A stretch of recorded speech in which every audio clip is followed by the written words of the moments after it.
जय श्री गुरुदेव, जय श्री दाता। आप सबको जय श्री गुरुदेव। जो लोग ध्यान से बाहर आ जाइए, जो लोग अभी ध्यान में हैं तो जयकारा लगाएंगे गुरुदेव को। जय श्री गुरुदेव, जय श्री दादा गुरुदेव। बोलो समर्थ सदगुरुदेव संत श्री रामलाल जी सियाग की जय। बोलो शिव अवतारी महायोगी बाबा श्री गंगाई नाथ की जय। बोलो दशम अवतार कल की अवतार की जय। बोलो सनातन धर्म की जय। बोलो पलाना धाम की जय। बोलो काजलवास धाम की जय। बोलो जामसर धाम की जय। जय श्री गुरुदेव, जय श्री जय श्री गुरुदेव, जय दादा श्री गुरुदेव। जय श्री गुरुदेव, जय श्री जय श्री गुरुदेव, जय श्री दादा गुरुदेव। चलिए, जय श्री गुरुदेव आप सबको। जो लोग यूट्यूब पे हैं और गूगल पे हैं, आप सबको जय श्री गुरुदेव। और ये शाम का जो प्रोग्राम रहता है हमारे श्री गुरुदेव रामलाल जी सियाग जैसा कोई नहीं, इसमें हम बात करते हैं सिद्धियोग की और सिद्धियोग से आने वाले बदलाव की। जो अनुभूतियाँ आपको होती हैं उनसे जो बदलाव आता है उसको समझने की। और कई बार साधक नए जुड़ते हैं तो बदलाव आते हैं तो ऐसा लगता है कि तकलीफ़ हो रही है बदलाव से, तो साधक घबरा जाता है कि हाँ मैं सिद्धयोग में आया हूँ तो मुझे परेशानी क्यों हो रही है। तो परेशानी होने का मतलब ये है कि बदलाव आ रहा है। तो उस बदलाव की हम बात करते हैं। एक मिनट। तो उस बदलाव की बात करते हैं, सिद्धयोग से आने वाले परिवर्तन की बात करते हैं। और ये परिवर्तन हम सबको बताते हैं कि ये परिवर्तन हो रहा है, हम में ये बदलाव आ रहा है हम में। उसीलिए हम शाम को रोज़ बैठते हैं, सत्संग करते हैं और अपनी यात्रा को समझने की कोशिश करते हैं। समझनी चाहिए अपनी यात्रा, और ज़रूर समझनी चाहिए कि आपकी प्रगति कैसी हो रही है, आपकी साधना कैसी चल रही है। क्योंकि अपनी साधना को समझने का मतलब है कि अपना स्वाध्याय करना।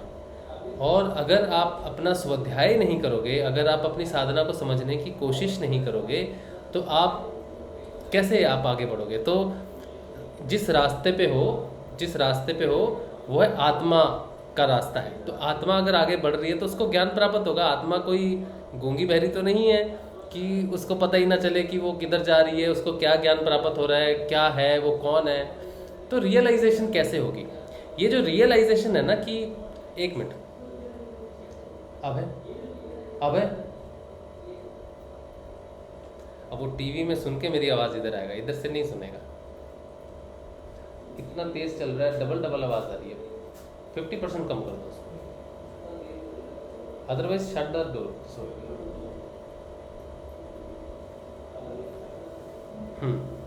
हाँ, तो मैं कह रहा था कि जो परिवर्तन की हम बात करते हैं ना, जो आत्मा जब ऊपर बढ़ रही है उसका जो ज्ञान प्राप्त हो रहा है, जिसको स्वाध्याय से प्राप्त होता है जो सारा।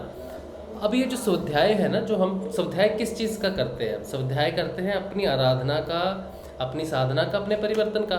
तो वो कहाँ पर होगा जाके, वो आपके शरीर का स्वाध्याय है कि आपके शरीर में कहाँ चींटी काट रही है, कहाँ कोई क्रिया हो रही है, कहाँ क्या क्रिया हो रही है। तो जब आपको ये समझ में आना शुरू होता है तो आपको अपने सिस्टम का एनर्जी सिस्टम समझ में आना शुरू होता है। क्योंकि आप ऊर्जा हो एक तरह की, तो ऊर्जा सिस्टम समझ में आना शुरू होता है। तो वो ऊर्जा क्या है, वो चक्र है हमारे शरीर के, ठीक है, जो हमारी अलग अलग ऊर्जा को, अलग अलग स्पंदनों को, जो दुनिया में जितने भी स्पंदन होते हैं वो अलग अलग फ्रीक्वेंसीज पे होते हैं, अलग अलग ऊर्जा पे होते हैं। तो कौन सी ऊर्जा कौन से स्पंदन के साथ कनेक्ट होती है वो डेवलप होती है, क्वालिटीज़ डेवलप होती हैं, वो चीज़ें आकर्षित होती है, उसकी तरफ आप आकर्षित होते हो, वो ऊर्जा सारी चीज़ें। तो उनको समझना यानी कि अपने ऊर्जा का ज्ञान होना। ऊर्जा को हम चक्र बोल देते हैं, चक्रों का ज्ञान होना। इसलिए साधक को ये सारी चीज़ें अगर आती हैं मन में तो इसमें कोई ख़राब बात नहीं है, या इसमें कोई बुरी बात नहीं है कि आप अपने बारे में जानो, ठीक है। तो अपने बारे में जानना आपका विषय नहीं है, बुद्धि का विषय नहीं है आपके बारे में जानना। आपके अगर अंदर जिज्ञासा प्रकट हुई है ना कि मैं जानूं, तो वो आप जो शरीर रूपी हो ना, आपकी जो बुद्धि है, वो उसका क्वेश्चन नहीं है, उसका क्वेश्चन ही नहीं है जानने का कि मैं जानूं। क्योंकि अब जो साधना चल रही है, अब जो जानना चाहता है ना, वो आत्मा है, शरीर बुद्धि नहीं है। बुद्धि तो बहुत पहले से जागृत है और वो बहुत कुछ जानना चाहती है दुनिया में कि पैसे कैसे कमाऊं, इज्जत कैसे कमाऊं, अच्छा कैसे दिखूं, मेरी रेप्यूटेशन कैसी हो, या मैं कैसे हूँ। ये बुद्धि के क्वेश्चन है, अपने बारे में जानना। अब लेकिन आत्मा के क्वेश्चन ऐसे नहीं होते। आत्मा के क्वेश्चन होते हैं अपने बारे में, कि मेरी साधना कैसी चल रही है, मेरे कौन सी क्रिया हो रही है, मेरे में क्या बदलाव आ रहे हैं। तो ये आत्मा के क्वेश्चन है। इसीलिए आपको ज्ञान से परहेज नहीं करना चाहिए, अपने बारे में जानना ज़रूरी है, साधना के बारे में, ठीक है।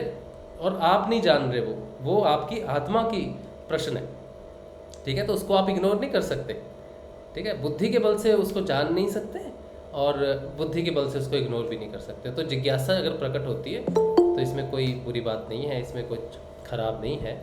और क्योंकि साधना है ही चक्रों का भेदन। गुरुदेव ने स्वयं कहा है 6 चक्रों का भेदन होगा, 3 ग्रंथियों का भेदन होगा। तो जब गुरुदेव ने कह दी चक्रों का भेदन होगा तो चक्र है, चक्रों का विषय है और चक्रों का भेदन होगा तो आपको पता भी चलेगा, आपके प्रश्न उठेंगे।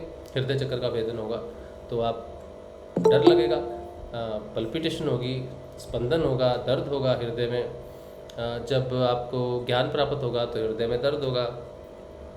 जब आपको आगे की और चीज़ें हैं जो प्राप्त होंगी तो हृदय में होगा, दर्द महसूस होगा आपको, ठीक है। तो आप घबरा जाओगे, आप सोचोगे कि मुझे हॉस्पिटल जाना चाहिए, मुझे पेन हो रहा है या मुझे ऐसी कोई घबराहट हो रही है। तो साधना में वो चीज़ें हैं, वो ऊर्जा वहाँ पे पेनिट्रेट करती है पूरी, यहाँ पर पेनिट्रेट करती है ऊर्जा पूरी, ठीक है। यहाँ पर करती है, ये एरिया में पूरी ऊर्जा पेनिट्रेट करती है, यहाँ पर पेनिट्रेट करती है ऊर्जा, ठीक है। यहाँ पर जब होगी तो बहुत ज़्यादा घबरा जाओगे, ठीक है। तो ये सिस्टम है, ये जानना आपको ज़रूरी है, नहीं तो आप कैसे आगे बढ़ोगे, डर जाओगे ना, छोड़ दोगे साधना। मेरी तरह मैंने छोड़ दी थी साधना, कोई समझाने वाला नहीं था, कोई बताने वाला नहीं था, तो छोड़ दी साधना।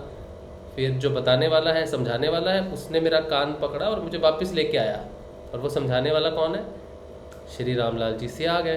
तो मैंने साधना छोड़ दी थी डर के, बताने वाले गुरुदेव है, तो मुझे वो वापस लेके आए साधना में। मुझे कोई व्यक्ति विशेष वापस नहीं लेके आया साधना में कि चलो फिर से साधना करते हैं या तुमने छोड़ दिया, नहीं, मुझे लाने वाले गुरुदेव है वापस। उन्होंने मेरे अंदर डर पैदा किया मृत्यु का और मैंने फिर से नाम जपना शुरू किया, तो मैं वापस आया अपनी साधना में, ठीक है। तो लाने वाले वो हैं, बताने वाले भी सारे वो हैं, इसीलिए ज्ञान होना ज़रूरी है। ज्ञान गुरुदेव देते हैं, आप नहीं ले सकते ज्ञान, आप कुछ नहीं कर सकते उस ज्ञान के बारे में। अगर वो मिलेगा तो मिलेगा, और उसे कैसे टुकराओगे? नहीं टुकरा सकते। तो कोई बात नहीं, आपके अंदर जितने भी प्रश्न होते हैं आप गुरुदेव को पूछना चाहिए, आपको सारे प्रश्न पूछने चाहिए उनको, हर प्रश्न पूछना चाहिए, चक्रों से रिलेटेड हो, ग्रंथियों से रिलेटेड हो, या फिर अपने बदलाव से रिलेटेड हो, अपने दुख से हो, सुख से हो, प्रश्न पूछने चाहिए। अपने गुरु भाइयों से पूछने चाहिए, गुरु बहनों से पूछने चाहिए, जो साधना कर रहे हैं उनसे पूछने चाहिए कि ये होता है साधना में। अब गुरु भाई हैं, उनको नाभि की क्रिया हो रही है, उन्होंने मुझे भेजा, उनकी पत्नी डर गई, नाभि की क्रिया हो रही है, डर गई, तो उन्होंने मुझे भेजा, वीडियो भेजा। मैंने कहा ये तो क्रिया है नाभि की, ये तो बहुत रेयर क्रिया है, यहाँ तक पहुँचने के लिए बहुत समय लगता है, नाभि तक पहुँचने के लिए, और आप 1.5 महीने में यहाँ पहुँच गए तो बहुत बड़ी बात है, इसमें डरने की बात नहीं है। रात को सो रहे हो, 2:30 बजे सोते सोते क्रिया स्टार्ट हो जाएगी, आप उठोगे तो क्रिया हो रही है, बस क्रिया हो रही है शुरू, तो 1 घंटा होगी क्रिया। रात को हो सकती है तो घबरा जाओगे, क्यों हो रही है रात को अचानक, क्यों ऊर्जा उठ गई, उठ जाती है। रात को 2 बजे उठ सकती है, 3 बजे उठ सकती है, 3:30, 4, 5, किसी भी समय ऊर्जा उठ सकती है। जिस समय माँ को ज़रूरत है, माँ देखती है, आपको ज़रूरत है, वो पूरी टेक केयर करती है, आपका ध्यान रखती है। तो बहुत सारे साधक घबराते हैं, तो ये चीज़ें होनी चाहिए, प्रश्न पूछने चाहिए, ज़रूर पूछने चाहिए, ठीक। तो चलिए, अब ये है हमारा सिद्ध योग श्री गुरुदेव का। आपने किसी ने कुछ कहना है, किसी ने कुछ बदलाव की बात करनी है, बदलाव। देखो, मैं ये कहता हूँ कि जो मनोमय कोश से जो अनुभूतियाँ आपको हुई है कि मुझे ये दिखा या वो दिखा, उसमें देखिए समय व्यर्थ करने की बात नहीं है। लेकिन अगर आपको लगता है कि कुछ आपको दिखा, उससे आपके जीवन में परिवर्तन आया, उस अनुभूति को परिवर्तन के साथ बताइए, ठीक है। क्योंकि अगर मैंने सिर्फ अनुभूतियाँ आपसे पूछनी शुरू कर दी ना, तो ये 2 घंटे का प्रोग्राम छोटा पड़ जाएगा, फिर तो अनुभूतियाँ बहुत सारी हैं, फिर तो ख़त्म ही नहीं होने वाली वो कहानी। तो हम कंसंट्रेट करेंगे उन अनुभूतियों पे जिससे हमारे जीवन में परिवर्तन आता है, ठीक है। तो ऐसा कोई अगर आपके पास अनुभूति हो जिससे आपके जीवन में परिवर्तन आया हो, और साधना में परिवर्तन आया, तो आप हमें बताओ। यूट्यूब पे जो लोग हैं वो साधक लिख के बता सकते हैं, क्वेश्चन हो तो पूछ भी सकते हो आप। अच्छा, एक माइक है जिससे बहुत बहुत ज़्यादा डिस्टर्बेंस आती है, वो है दीपक कुमार शर्मा जी का। दीपक जी। हाँ जय श्री गुरुदेव भैया जी। हाँ जी, मैं एक बात पहले कहना चाहता हूँ कि आपके माइक से बहुत डिस्टरबेंस आती है, इवन जब जयकारा बोलते हैं तब भी। तो आपको ना एक हेडफोन का इंतजाम करना पड़ेगा। अच्छा ठीक है, तो हेडफोन लगा के आप सेशन में आओगे ना, तो क्योंकि पूरा जयकारा सुनाई नहीं देता, वो बहुत ज़्यादा डिस्टरबेंस आती है उसमें। तो आपके पास एक ही फ़ोन है क्या? हाँ एक ही फोन, नहीं फोन तो है दो, लेकिन ना रिचार्ज एक में ही होता है, थोड़ी अच्छा। ना नेट की प्रॉब्लम चल रही है। ओ अच्छा, तो फिर आप तो 2 लोग देखते हो ना, 2-3 लोग देखते हो ना सेशन? हाँ मतलब मेरे हस्बैंड के फोन में मैं भी, हम तीनों लोग एक ही फोन में देखते हैं। हाँ अच्छा, तो हेडफोन तो लगा नहीं सकते फिर ना, मुश्किल हो जाएगी। तो इसी चक्कर में ना फिर क्या नाम है, जिसमें रिचार्ज होता है फिर उसी से देखते हैं। अच्छा अच्छा, चलो ठीक है, कोई बात नहीं। जब आप बात करोगे या जयकारा लगाओगे ना, तब सिर्फ हेडफोन लगा लेना, बाकी टाइम निकाल देना, ठीक है? तो लीड लगा सकते हैं, हाँ लीड। हाँ, लीड वही लगा लो आप, लीड। तो क्या होगा, आपकी आवाज़ क्लियर आएगी, नहीं तो बहुत पीछे में बहुत। अभी भी ऐसा हो रहा है। अब आप बोल रहे हो ना, तो सुनाई दे रही है, क्योंकि आप काफ़ी करीब से बोल रहे हो मुझे लगता है। लेकिन फिर जब आप जयकारा लगाते हो तो आपकी आवाज़ सुनाई नहीं देती, फिर वो बहुत ज़्यादा डिस्टर्बेंस आती है। आपकी आवाज़ मुझे सुनाई देती है लेकिन क्लियर नहीं आती, जैसे अभी क्लियर आ रही है ना, वैसे नहीं आती। ठीक है। शायद आप दूर बैठते हो इसलिए हो सकता है। हाँ दूर बैठते हैं ना थोड़े से, हाँ, वो इसीलिए होता है। फोन हमारा दूर होता है इसलिए। हाँ हाँ, हाँ, इसीलिए। 3 लोग है ना, हम थोड़ा गैप करके बैठते हैं। हाँ हाँ हाँ, ठीक है ठीक है, वो तो कोई बात नहीं। चलो, बात करते समय आप कोई लीड वगैरह लगाओगे तो आवाज़ क्लियर आएगी, या जयकारा लगाते समय, उस समय आप इसको ध्यान रखो। मैं एक चीज पूछ रही थी भैया हाँ जी, हाँ जी। कि मेरे को ना 2 दिन से ना मेरे आधी बॉडी में, लेफ्ट साइड मतलब उल्टे हाथ की तरफ पूरे बॉडी में दर्द हो रहा है। अच्छा। और रात को सोते समय ना हाथ में झंझनाहट हुई थी बहुत रात को, हाँ और पीछे कंधे से लेके और गर्दन तक, हाँ मतलब पूरे सर तक, जो ये यहाँ से लगता है ना हड्डी सी जो होती है, इसमें बहुत दर्द हो रहा है। ना तो गर्दन ऐसे होती है ना ऐसे होती है, सीधी रहती है गर्दन। हाँ हाँ, अच्छा अच्छा। तो कोई ये गले में जहाँ ये सटक, ये गले में भी, यहाँ कंठ पे भी कभी कभी ऐसा लगता है कि मतलब ना कुछ अंदर जा रहा है ना बाहर आ रहा है। हाँ अच्छा। और सांस में प्रॉब्लम होने लगती है, अच्छा सांस बहुत देर खिंच खिंच के आती है। हाँ हाँ हाँ, अच्छा अच्छा। तो कोई क्रिया हो रही है आपको, कोई क्रिया होती है मेडिटेशन में? नहीं क्रिया तो मुझे ऐसे ही नहीं, मतलब जब मैं ध्यान में बैठती हूँ तो ऐसा लगता है कि मेरा शरीर मतलब घूम रहा है चारों तरफ, लग रहा है गर्दन ना, हिल घूमता रहा है, ऐसे घूमता है या सिर्फ लगता है? नहीं मुझे लगता है, लेकिन मुझे ऐसा नहीं लगता कि घूम रहा है। बाहर से मुझे कुछ नहीं पता चलता, लेकिन अंदर से जब मैं ध्यान में बैठती हूँ तब मुझे पता चलता है कि अंदर से घूम रहा है। बाहर से मुझे नहीं पता क्या होता है। अच्छा, बाहर से कोई वैसे क्रिया ऐसे मुझे क्रिया ज्यादा होती नहीं है। ज़्यादा होती नहीं है, तो कौन सी क्रिया होती है? गर्दन घूमती है ऐसे ऐसे? हाँ हाँ, गर्दन बहुत हल्की सी होती है, ज्यादा तेज नहीं होती। अच्छा। कभी कभी ऐसा लगता है कि शरीर मतलब जमीन में धंस रहा है एकदम। देखो, मैं वही पूछ रहा हूँ कि फील अंदर से होना और शरीर की क्रिया होना, अगर नहीं, आपका मुझे सिर नीचे अंदर- जाता है ऐसे करके। हाँ मुझे अंदर से होता है, बाहर से मुझे नहीं पता कि मतलब होता है नहीं होता है। ये चीज मैंने नोटिस नहीं करी है। ये तो कोई जैसे बैठा हो तो पता चलेगा। अब देखो, मैं बैठा हूँ आंखें बंद करके, अब मेरा शरीर हाँ। ऐसे ऐसे हिल रहा है, तो मुझे पता है कि हिल रहा है। नहीं ऐसे बहुत हल्का होता है, मतलब बहुत धीरे। एक अच्छा होता है तेज तेज, लेकिन मेरा बहुत धीरे होता है। अच्छा।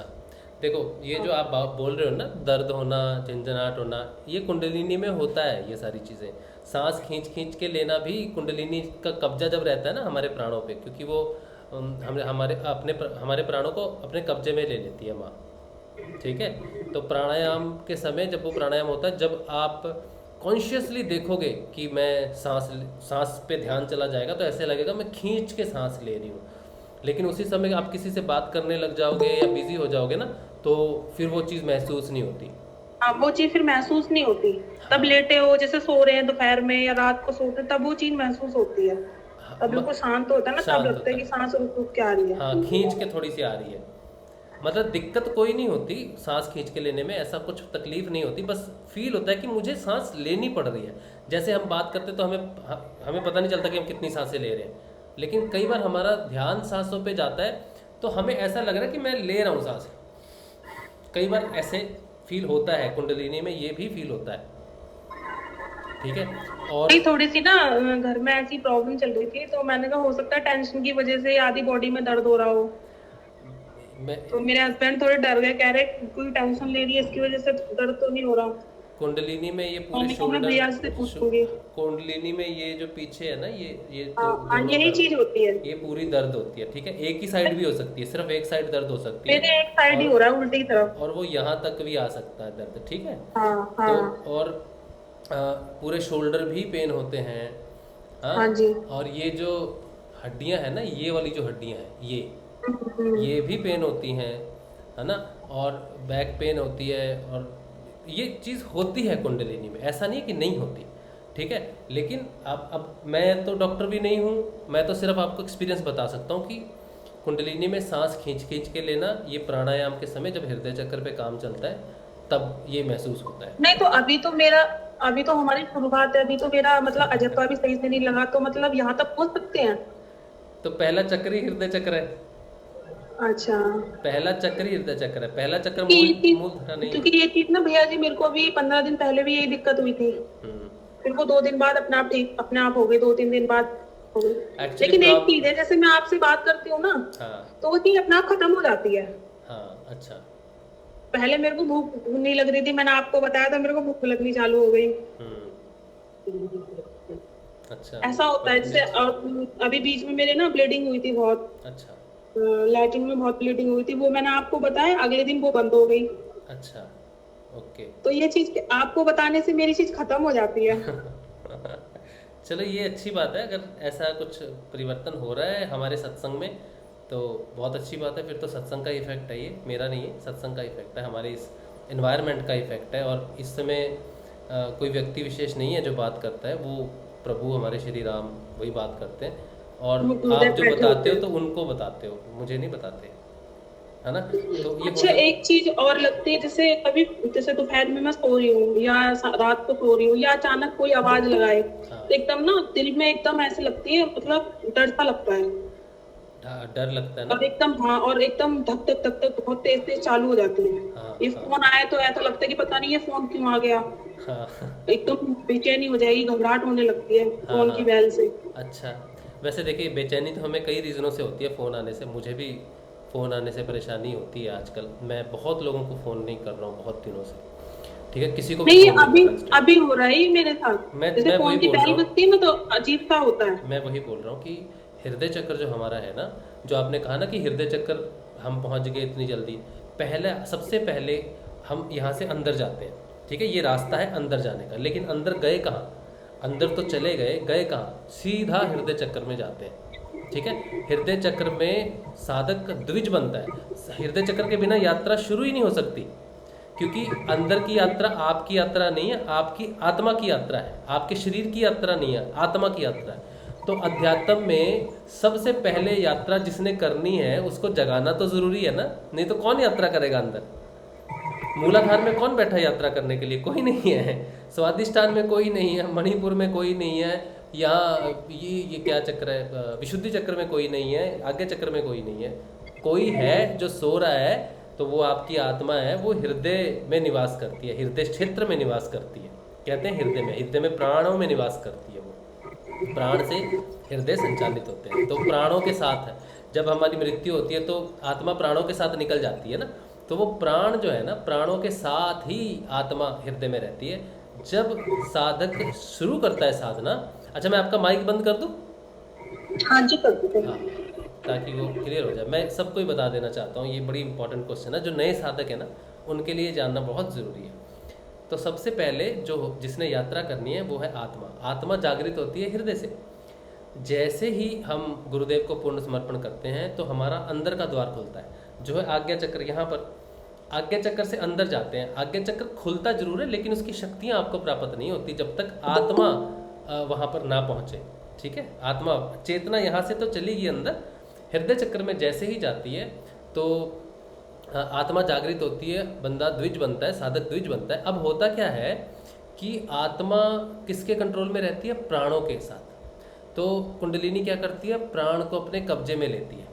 अब जाना है उसको अंदर की यात्रा करने के लिए। अंदर की यात्रा का मतलब ये नहीं कि मैंने ये जो मेरा सिस्टम है अंदर का हृदय, ये सब जो दिखता है, जिस हृदय की बात मैं कर रहा हूँ वो हृदय मतलब ये जो धड़क रहा है ना, ये वाला नहीं है, वो हृदय अंदर से उसका सिस्टम है, हृदय चक्र है वो है अपना भाव शरीर में, ऊर्जा शरीर में। तो वो वहाँ से जब जाता है तो वो प्राण जो है, आत्मा जागृत होते ही कुंडलिनी क्या करती है, प्राणों को पकड़ती है और प्राणों को नीचे लेके जाती है और नीचे से सुषुम्ना नाड़ी है उसमें प्रवेश करती है। ये है अंदर की यात्रा। लेकिन उस यात्रा को शुरू करने के लिए जो यात्रा करेगा, जो आत्म है, उसको जगाना ज़रूरी है। वो हृदय चक्र में है, इसलिए हृदय चक्र में पल्पिटेशन होना, डर लगना। तो हृदय जो माया है ना, वो डर पैदा करती है कि कहीं इसकी आत्मा जागृत हो गई तो ये तो बच जाएगा मेरे से, तो वो आत्मा भय पैदा करती है, पल्पिटेशन होना। अब किसी दीवार को तोड़ोगे या कहीं खोलोगे किसी चीज़ को तो थोड़ी सी आपको पता चलेगा, यहाँ पर आपको महसूस होगा, डर लगता है, ठीक है, पल्पिटेशन होती है, सांस थोड़ी खींच के लेनी पड़ सकती है। तो प्राणों का काम होता है वहाँ पर, ठीक है। अब जैसे ही वो जागृत हो गई आत्मा तो आप चेतन हो गए, ठीक है, जिसे कहते हैं चेतन शिष्य, चेतन हो गए। लेकिन उस चेतना का भी कोई लाभ नहीं है। वो चेतना, अब प्राण जो है उस चेतन को लेकर, आत्मा को लेकर आपके नीचे जो सुषुम्ना नाड़ी, जहाँ से जिसे कहते हैं ओपन त्रिवेणी, खुली त्रिवेणी गुरुदेव उसको बोलते हैं, तो वो सुषुम्ना नाड़ी में नीचे से घुसती है। जब वो नीचे से आती है ऊपर, तब जो है वो चक्रों को देखती है पहली बार, स्वादिष्ठान चक्र, मणिपुर चक्र, हृदय चक्र, विशुद्धि चक्र, आज्ञा चक्र। फिर वहाँ से नीचे आती है, कहाँ आती है, मूलाधार पे आती है। फिर मूलाधार से स्वादिष्ठान, मणिपुर, तो फिर वो घूमना शुरू करती है। अब क्या होता है, अब यहाँ से जैसे ही हृदय चक्र से प्राण पहली बार इसमें घुसे तो स्वादिष्ठान का सबसे पहले होता है। स्वादिष्ठान, जितनी भी आपको टेंशन्स होती है ना, वो क्या है, जो सबसे पहले जो रोग ठीक होने चाहिए वो कौन से हैं, वो है मनोविकार। पहले मानसिक रोग ठीक होने चाहिए, क्योंकि शारीरिक रोग तो बात की बात है। पहले जो दिमाग में जो डर बैठा हुआ है, दिमाग में जो उल्टे सीधी चीज़ें बैठी हुई है, मानसिक रोग हैं, OCD है, पागलपन है, उन्माद है, और जितनी भी चीज़ें हैं वो सारी की सारी हमारे मनोरोग हैं, हमारी सोच से जुड़ी हुई चीज़ें हैं। तो सबसे पहले उपचार होता है हमारे उस भाव का, उस मनोविकार का। तो स्वादिष्ठान पे काम शुरू हो जाता है। स्वादिष्ठान के साथ साथ मणिपुर पे मन का जो हरण होता है, उसका भी मन वहाँ से मन का हरण होता है, वो ऊर्ध्व गति करता है। क्योंकि जब तक मन ऊपर नहीं उठेगा ना, तब तक विचार बदलेंगे नहीं। मेरा मन आज साधना करने को कर रहा है, मेरा नहीं कर रहा, तो मन का कंट्रोल होना जरूरी है कि चुपचाप बैठा। तो कुंडलिनी उसको भी कंट्रोल में करती है, प्राण को, मन को और बुद्धि को, 3 चीज़ों को कंट्रोल करती है। बुद्धि का जो कंट्रोल है वो आपका मूलाधार चक्र में ज़्यादातर आप उसको कर सकते हो, क्योंकि वो फिजिकल चीज़ है, ठीक है। आपकी बुद्धि जो है वो एक है, मतलब जिसको आप महसूस कर सकते हो उस चीज़ को, ठीक है। बुद्धि के बल से आप दुनिया में आगे बढ़ते हो, तो वो फिजिकलिटी उसको इम्प्रूव किया जा सकता है। सोचो कोई 10 पास है, कोई 12 पास है, कोई इंजीनियर है, कोई डॉक्टर है, तो उनकी बुद्धि, उनका इंटेलेक्ट अलग अलग होता है। तो बुद्धि को फिजिकल तौर पे, फिजिकलिटी में हम महसूस कर सकते हैं, उसमें बदलाव कर सकते हैं। तो कुंडलिनी जागृत होते ही मन को कंट्रोल में करती है, क्योंकि मन का उत्थान करना है, क्योंकि मनोविकार है, मनोरोग है, ठीक है, और इसलिए मन का उत्थान होना ज़रूरी है। प्राणों को कब्जा करना है, क्योंकि प्राण के साथ साथ आत्मा को लेके जाना है सुषुम्ना नाड़ी से, और साथ ही बुद्धि को हरण करती है, क्योंकि बुद्धि जो है वो बहुत सोचती है, ये वो प्लानिंग, ये वो साइकोलॉजी। तो गुरुदेव कहते हैं साइकोलॉजी नहीं, पैरासाइकोलॉजी। तो बुद्धि को ताला लगाना पड़ता है, तो इसलिए बुद्धि को भी कंट्रोल में ले लेती है। तो ये जो यात्रा है, ये जो शुरू होती है हृदय से, फिर सुषुम्ना में जाती है, तो जो 6 चक्र है ना, एक साथ इन पे काम होता है। अब सबसे पहली बात हृदय की, पहला ये हुआ, दूसरा हृदय हुआ, और उसके बाद सारे चक्रों पे कुंडलिनी ऊपर नीचे 1 सेकंड में वो कई बार, लाखों बार ऊपर नीचे चली जाती है, इतनी उसकी स्पीड होती है। तो अगर वो 1 ही सेकंड में यहाँ है तो उसी सेकंड में वो नीचे भी होगी। लेकिन वो जो काम करेगी, जो उसको पहले जिसको उसको खोलना है रास्ता को, वो आपके मनोविकार को ठीक करेगी। लेकिन मनोविकार अपने आप में पूर्ण रूप से आपका जो नीचे के जो 3 चक्र हैं वो स्वतंत्र नहीं है, वो अधीन है अध्यात्म के, यानी कि हृदय के अधीन है, विशुद्धि के अधीन है, आज्ञा चक्र के अधीन है और सहस्त्रार के अधीन है, स्वतंत्र नहीं है। अगर स्वतंत्र होते तो वो किसी को मनोरोग नहीं होता। वो अपने आप प्रैक्टिस से, बाहरी पूजा से, बाहरी जो होते हैं ना, मैं योगा कर रहा हूँ, मैं मेडिटेशन कर रहा हूँ, मैं संकल्प छोड़ रहा हूँ, मैं ये कर रहा हूँ, तो मनोरोग सारे वहाँ से ठीक हो जाते। तो अध्यात्म की ज़रूरत नहीं पड़ती अगर ये तीनों इंडिपेंडेंट होते तो कोई सुसाइड नहीं करता, कोई ओसीडी भी नहीं होता, मतलब कोई किसी प्रकार का मनोरोग नहीं होता। तो ये अपने आप को प्योरीफाई नहीं कर सकते तीनों चक्र। तो इनको प्योरीफाई करने के लिए हृदय चक्र में बदलाव, विशुद्धि चक्र का बदलाव और आज्ञा चक्र का दृष्टा भाव प्रकट होना ज़रूरी है। तो ये सारी चीज़ों की थोड़ी थोड़े गुण जो हैं इन नीचे के 3 चक्रों को एक साथ शोधन करना शुरू करते हैं। तो पूर्ण रूप से हृदय अपनी अवस्था में आता है, विशुद्धि अपनी अवस्था में आता है, आज्ञा चक्र अपनी अवस्था में आता है। जब इनका अपने रूप में, पूर्ण रूप में आना शुरू हो जाता है, आत्मा को इनका ज्ञान होना शुरू हो जाता है, तो नीचे के 3 चक्र लास्ट में पूर्ण रूप से खुलते हैं। जैसे मणिपुर से जुड़े हुए जो फाइनल खुल तो सारे ही जाते हैं, लेकिन परसेंटेज जो है वो थोड़ी थोड़ी है। सबसे लास्ट में जाके मूलाधार जो है वो खुलता है, जब पूरी रूप से शारीरिक रोगों को ख़त्म कर देता है। क्योंकि वो खुल गया तो 6 चक्कर पूर्ण रूप से क्लीन हो गए, कनेक्टेड हो गए, अलाइंड हो गए। अब आपको जाना है आज्ञा चक्र से आगे, और आज्ञा चक्र से आगे जाने का रास्ता सिर्फ और सिर्फ समाधि है। ठीक है, तब आपको समाधि लगती है। तो समाधि से पहली शर्त है मूल धारा का पूर्ण रूप से क्रिया करना, यानी कि आपके शारीरिक रोगों का पूर्ण रूप से ठीक हो जाना। तो ये एक विज्ञान है। आपको ये नहीं सोचना कि मैं नया साधक हूँ तो मैं कहाँ हूँ। वो ज़्यादा समय का काम नहीं होता। वो अगर आपकी पुरानी साधना की हुई है, गुरुदेव कहते हैं 5 चीज़ें हैं जो पतंजलि कहते हैं कि काम करती हैं। पुराने जन्म के कर्म प्रारब्ध, तो वो आपको कहाँ तक आपकी साधना हो रखी है, तो वो उतना ही समय लगेगा उन चीज़ों को क्लियर होने में। अगर साधना उतनी नहीं है तो फिर थोड़ा समय लगता है ये सारी समाधि तक पहुँचने के लिए। गुरुदेव कहते हैं धारणा, ध्यान, समाधि सूक्ष्म अंग है, समय लगता है। लेकिन कोई पहले ही अच्छे कर्म करके बैठे हैं, छोटे छोटे बच्चे हैं जिनकी समाधियाँ लगती हैं, तो वो उनका पूरा ठीक है, सब सिस्टम ठीक है, और उनको इसीलिए बचपन में मिल गया कि बचपन में बिल्कुल फिट है, कोई प्रॉब्लम नहीं है, और बचपन में ही अध्यात्म की प्राप्ति हो गई। ये बहुत इंपॉर्टेंट पॉइंट है, ये आप नोट कर सकते हो इस चीज़ को, अपने एक्सपीरियंस में इस चीज़ को देख सकते हो कि जो पुराने साधक हैं उनको बचपन में ही अध्यात्म की प्राप्ति हो जाएगी, क्योंकि अध्यात्म को फॉलो करने का सही समय बचपन ही है। ठीक है, बचपन से ही सारा शरीर निरोगी काया रहती है और आप उसको अटेन कर सकते हो। अगर बुढ़ापे में मिल रहा है जाके तो समझ लो कि पुरानी साधना उतनी नहीं थी, अब साधना कर लो, ताकि अगर पूरी नहीं होती है किसी हिसाब से साधना, तो एटलीस्ट नेक्स्ट टाइम जो है वो बचपन में जब आप होगे तो ऐसे परिवार में आपका जन्म होगा। गुरुदेव ये बात कहते हैं कि ऐसे परिवार में जन्म होगा जहाँ पर उसकी यात्रा वहीं से शुरू होगी। तो वो बचपन में ही अध्यात्म का मिलने का अर्थ ये है कि पुरानी साधना की हुई है, बस इस बार अध्यात्म को उसको वहाँ से शुरू करना है। तो ये नहीं सोचना आपने कि आप नए साधक हो, पुराने साधक हो, कोई फ़र्क नहीं पड़ता इस चीज़ से। फ़र्क पड़ता है आपने कितनी साधना कर रखी है और यहाँ पे कब से शुरू होगा, कितना आगे जाना है।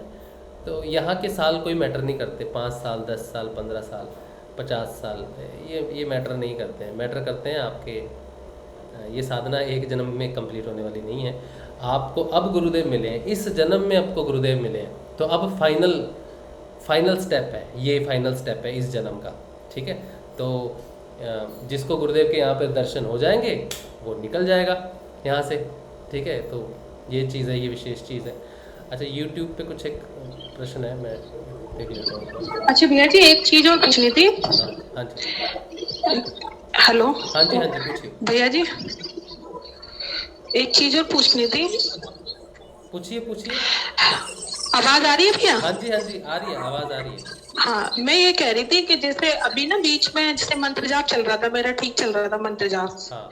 तो बीच में ऐसा लग रहा था जैसे कोई रोक रहा है मंत्र को।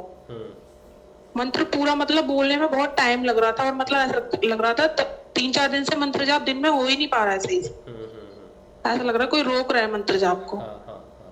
तो ये भी हमारा मन होता है जो नहीं बैठना चाहता। एक मंत्र को मनोभाव से अंदर बोलने में 10 सेकंड भी लगते हैं, शब्द आता ही नहीं है, शब्द आता और जैसे नहीं। पहले परिस्थिति थी घर पे। जय श्री गुरुदेव सभी को। जय श्री गुरुदेव।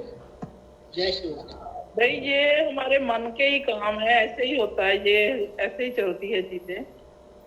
हमारे मन में उसका मरना होता है, असल में मन का, जैसे कहते हैं ना मन का मरना, तो जो मरने वाला होता है वो तो ऐसे पे पाएगा ही पाएगा आपके के मंत्र जाप हो जाए उसमें थोड़ा सा ऐसे होती है चीजें।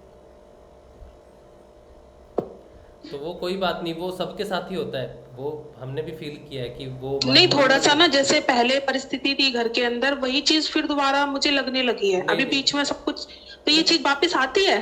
नहीं नहीं नहीं ऐसा हो नहीं जैसे ये मन के ही खेल है, मन को जीतने की तो सारी बात है। ये सारे मन से, हमारे मन में ही ये विचार उठते हैं कि ये हो गया, ये हो गया, ये हमारे मन के ही विचार है। दुख सुख जो भी है हमारे मन का ही, तो सब मन ही क्रिएट करता है कि ये चीजें देखने का नजरिया है।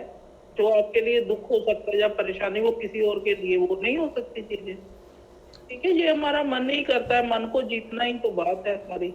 मन जीती जग जीत है। साधना में ऐसे ही होता है। अभी राशिद कहता होगा ये कहाँ से टॉप। नहीं, आप लो, आप बताओ, मैं तो बोल के बताता हूँ, आप भी बताओगे तो पता चलेगा कि हाँ सारी इसी, अकेला पागल नहीं है, सारी हैं।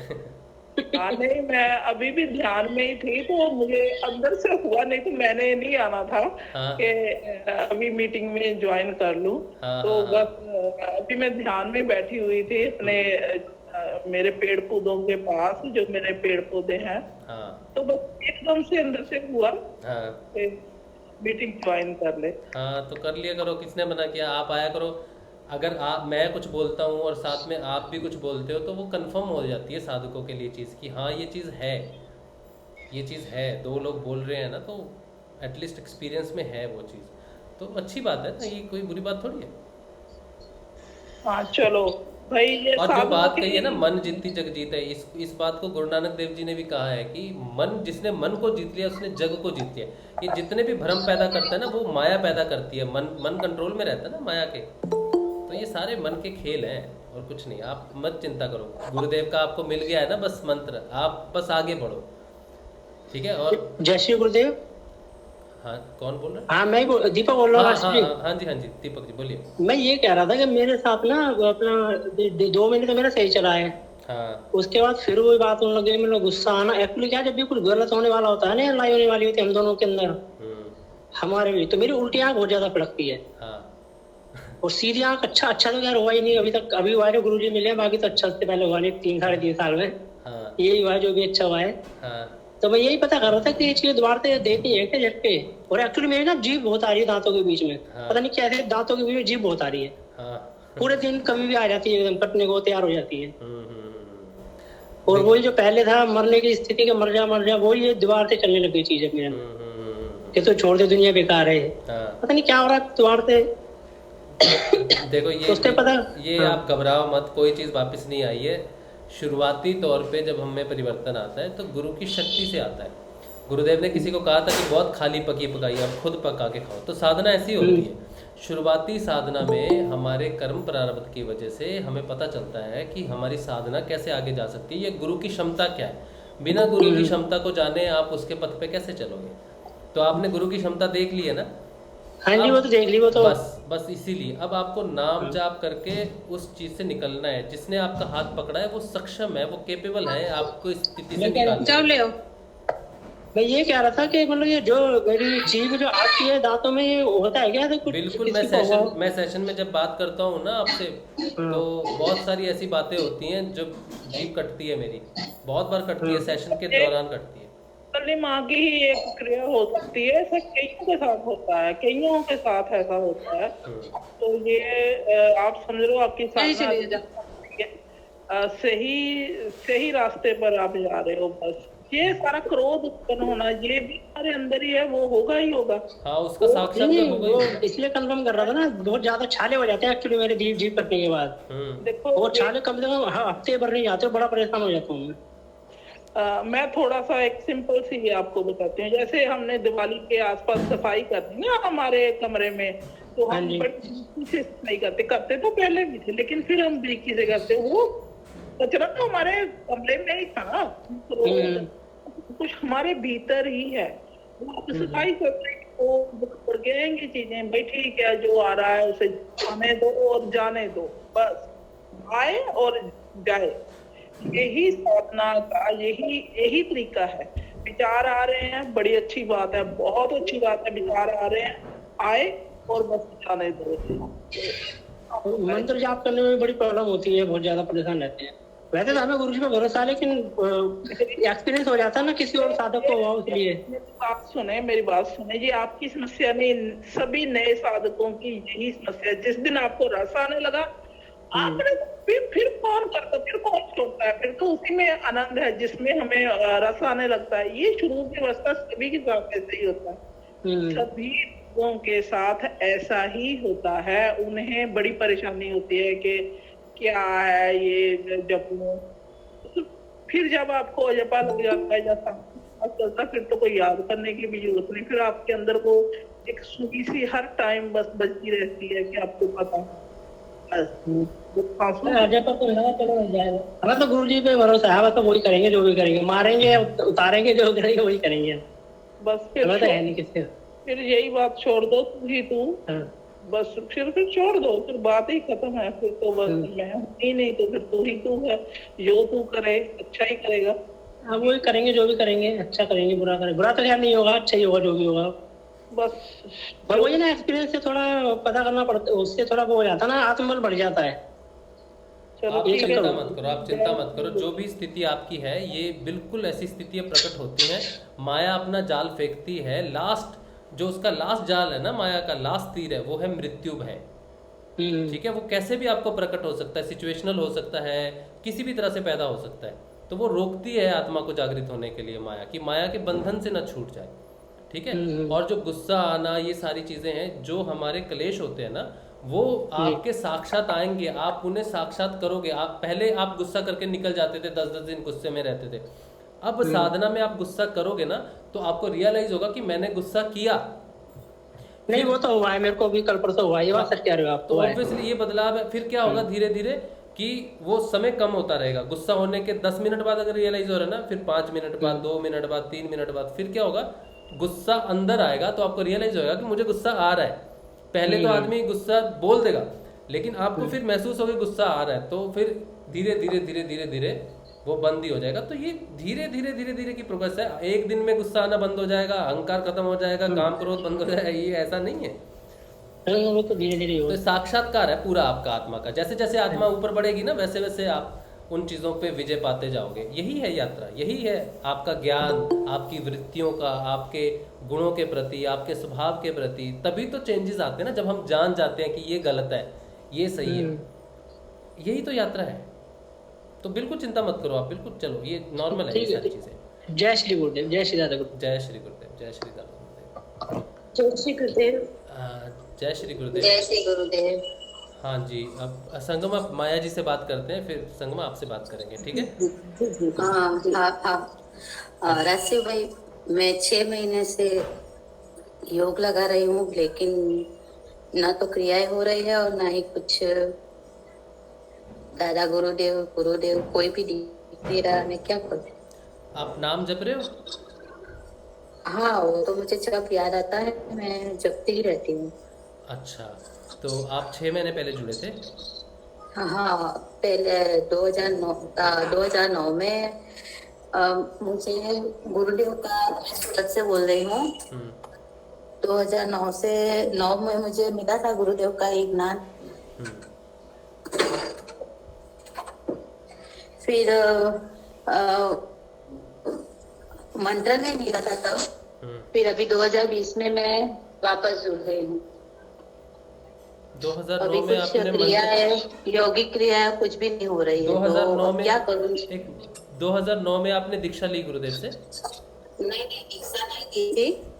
वो हमारी शॉप थी, तो दूसरे शॉप वाले को वो लोग गुरुदेव को बहुत मानते थे, तो उन लोगों ने बताया था कि ये कल्कि होता है, ये गुरुदेव है, ये सब है। मेरे पास टेम्पलेट सब आया था, पर बिजी होने के कारण ध्यान नहीं दिया था तब।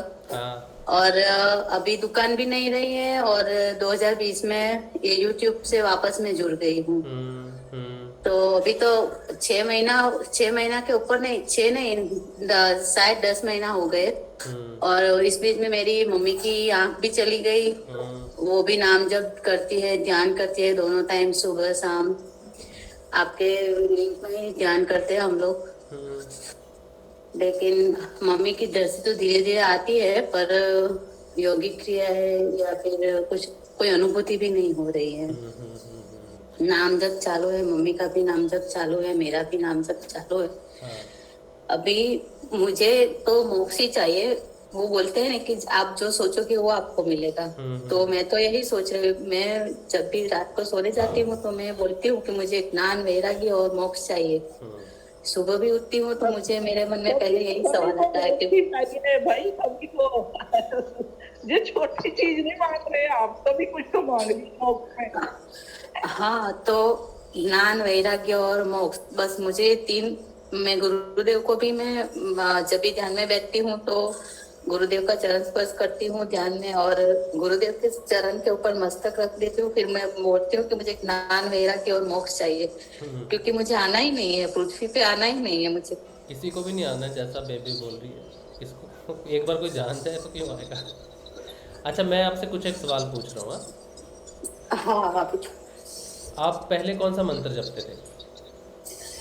पहले तो मैंने गायत्री मंत्र की अनुष्ठान किया है। नवरात्र में 9 दिन अखंड दीप रखती थी, गायत्री मंत्र करती थी, वो माला है वो करती थी।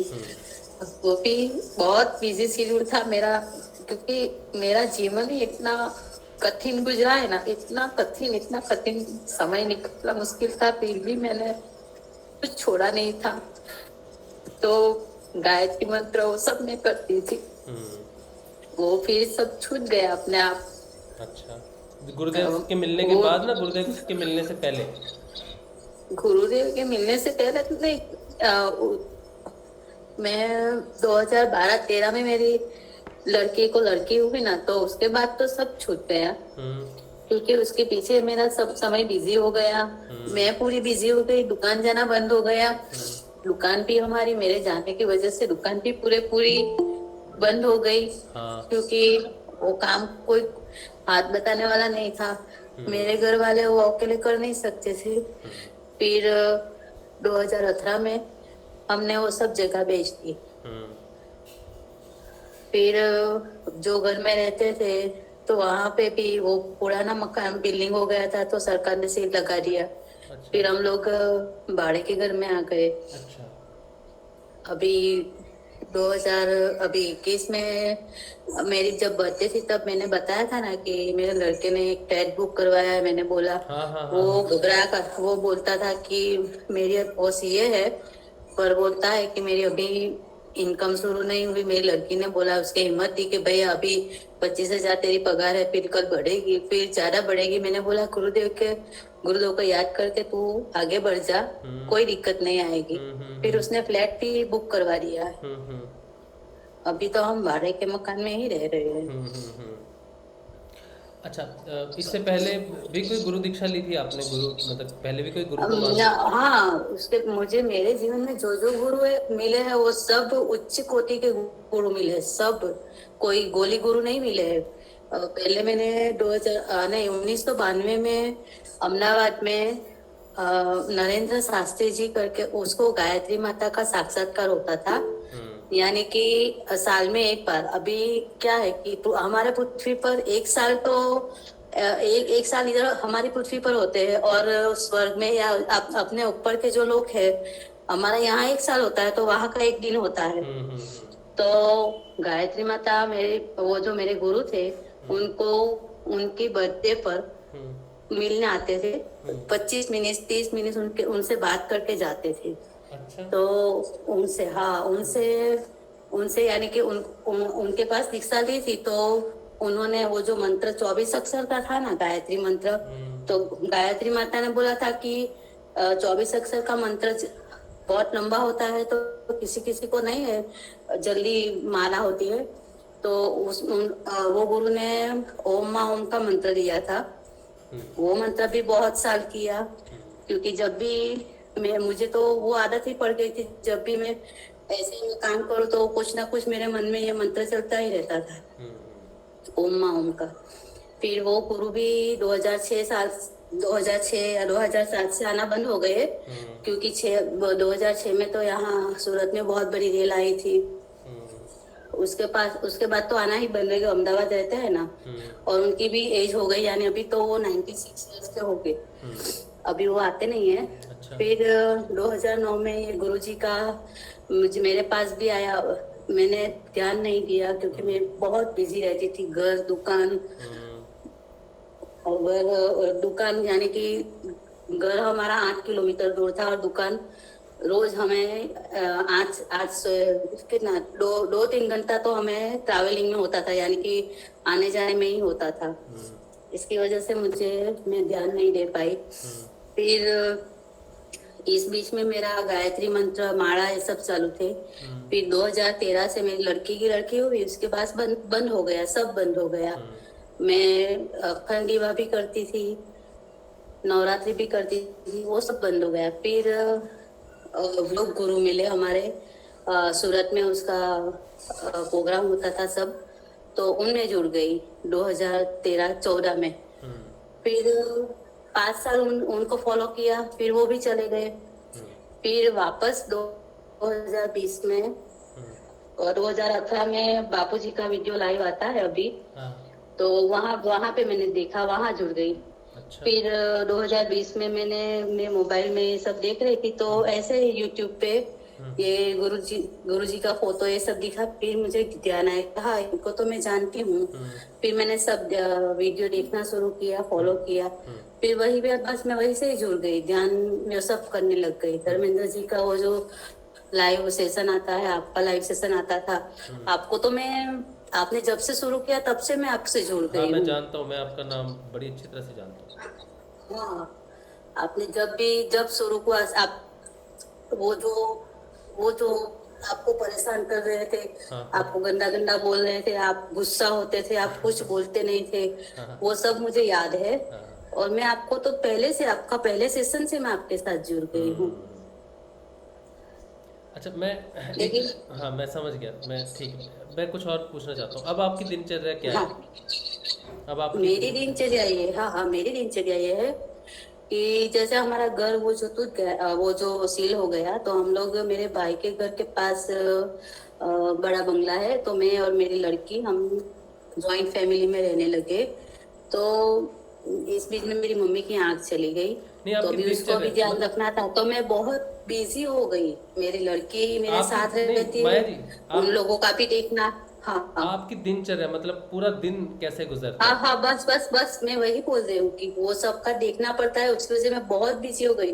मैं सुबह पहले तो 4 बजे उठती थी, वो गीता ऑनलाइन आता है ना क्लास, गीता ऑनलाइन क्लास आता है ना सुबह 4 बजे। हाँ। तो पहले मैं 3:30 बजे उठती थी, नहा धो के 4 बजे वो क्लास में बैठ जाती थी। अच्छा। और 4 से 5 वो जो ध्यान कराते हैं ना, मैं वहाँ पे जुड़ गई थी। 1 साल तो मैं कंटिन्यू किया, फिर यहाँ आ गए, तो यहाँ सब शेड्यूल को मेरा उलट पुलट हो गया, क्योंकि पहले मैं अकेली थी तो मेरे पास बहुत समय था। अभी मेरी मम्मी को भी देखना पड़ता है, मेरी लड़की को भी देखना पड़ता है, इसकी वजह से मैं बहुत बिजी हो गई। वो आपकी रिस्पॉन्सिबिलिटी है, वो आपकी हाँ, बस। लेकिन आपकी दिनचर्या क्या है, मैं वो जानना चाहता हूँ। बिजी ठीक है, हाँ, आपकी दिनचर्या क्या है, क्या करते हो सुबह से शाम तक, मैं ये जानना। सुबह मैं सुबह 6:30 बजे आपका जो ध्यान का सेशन है, मैं नहा धो के बैठ जाती हूँ। 6:30 बजे आपका ध्यान पड़ता है। सुबह उठते कितने बजे? सुबह 5:30 बजे। तो क्या करते हो उसके बाद? 5:30 बजे उठते, नहा धो के बैठे, ध्यान पूरा हुआ, फिर रसोई में खाना बनाते हैं। ध्यान सिर्फ 9 बजे चले जाते हैं। अब गीता का ध्यान नहीं करते? वो मैंने बोला ना, वो छूट गया। अच्छा, वो मेरी रिस्पॉन्सिबिलिटी, इसको इन लोगों के साथ जुड़ गई ना, इसकी वजह से मेरा सब छूट गया यहाँ आके। अच्छा, मन से नहीं छूटा, बाहर से छूट गया। हाँ, वो क्या है कि मैं 4 बजे उठती तो हूँ, लेकिन वो मोबाइल पे चालू करके सो जाती हूँ। अच्छा, रोज? हाँ, रोज। अच्छा, वो चालू रहता है, पर मेरा वो कहता है ना, अनकॉन्शियस माइंड तो सब ऑब्जर्व करता है ना। हाँ। तो मैंने सोचा भले मेरा ये स्थूल शरीर नहीं साथ दे रहा, मेरा सूक्ष्म शरीर तो इसके पीछे तो लगा रहेगा ना। इसकी वजह से मैं ये शुरू करके मैं सो जाती हूँ। फिर मैं 5:30 उठती हूँ, नहा धो के आपका ध्यान कर रहे हैं, वो खत्म है। बाद में मैं सब घर का काम निपटा के मैं 9:45 बजे फिर से मैं रिलैक्स हो जाती हूँ, सब काम निपटा के। फिर 12 बजे खाना खाए, बाद में हम लोग कितने बजे 2 बजे फ्री होते हैं। 2 बजे के बाद पूजा फिर वगैरह आराम से 4:30 बजे वापस। घर में पूजा वगैरह नहीं होती? सब घरों में पूजा होती है। हाँ, घर में पूजा यानी कि हम दिया बत्ती तो करते हैं। किसको करते हो दिया बत्ती? वो मैं नहीं करती। मैं तो जब से गुरुदेव के साथ जुड़ गई, मैं तो बस उनको ही तो बस ध्यान में बैठ जाती हूँ, तो उनको ही बस मैं वो जो है वो सब वही है। मैं फिर वो ध्यान नहीं देती, कुछ भी नहीं। अपने घर के मंदिर नहीं, नहीं जाते? नहीं, मंदिर भी नहीं, वो मंदिर भी नहीं। साफ सफाई मैं सब करके देती हूँ, पर ना दिया बत्ती कुछ भी नहीं।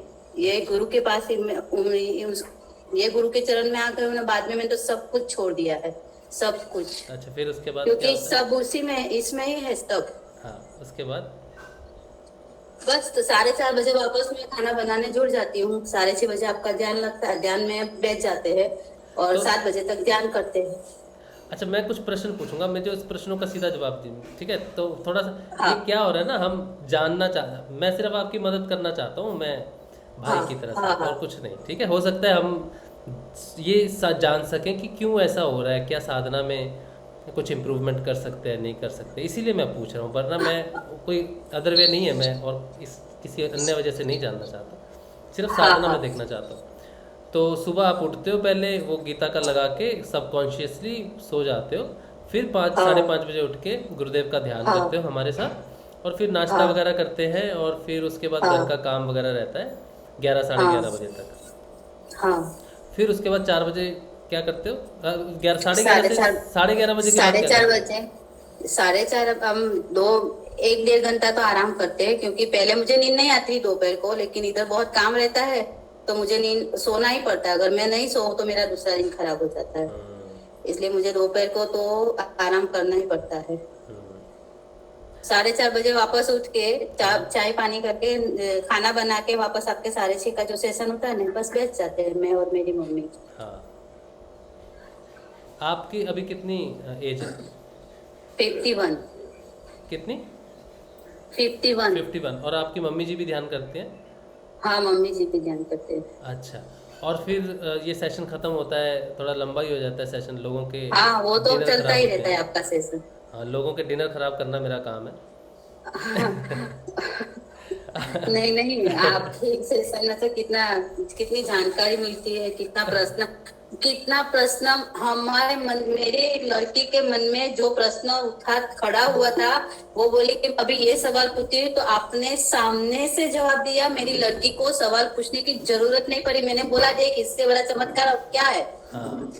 इससे बड़ा चमत्कार क्या है बोल तू। अब तू भी देखती है ना, तू तो अनुभव करती है ना। मैंने उसको बोला। फिर एक दिन वो ध्यान में बैठी तो उसे तुरंत प्रकाश दिखा, तुरंत।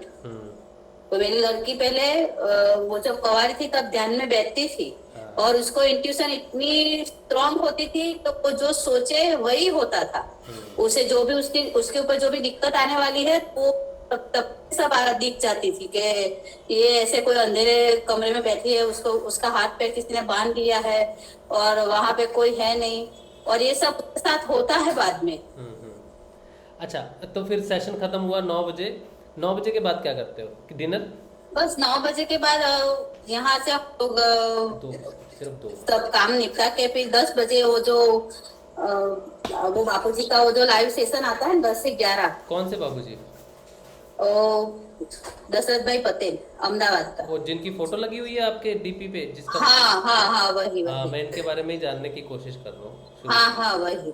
अच्छा, वही। फिर आप 2 घंटे वो उनका जो सेशन आता है, उनका 18 वीडियो अभी यूट्यूब पे चल रहा है। 1800 के ऊपर से वीडियो है।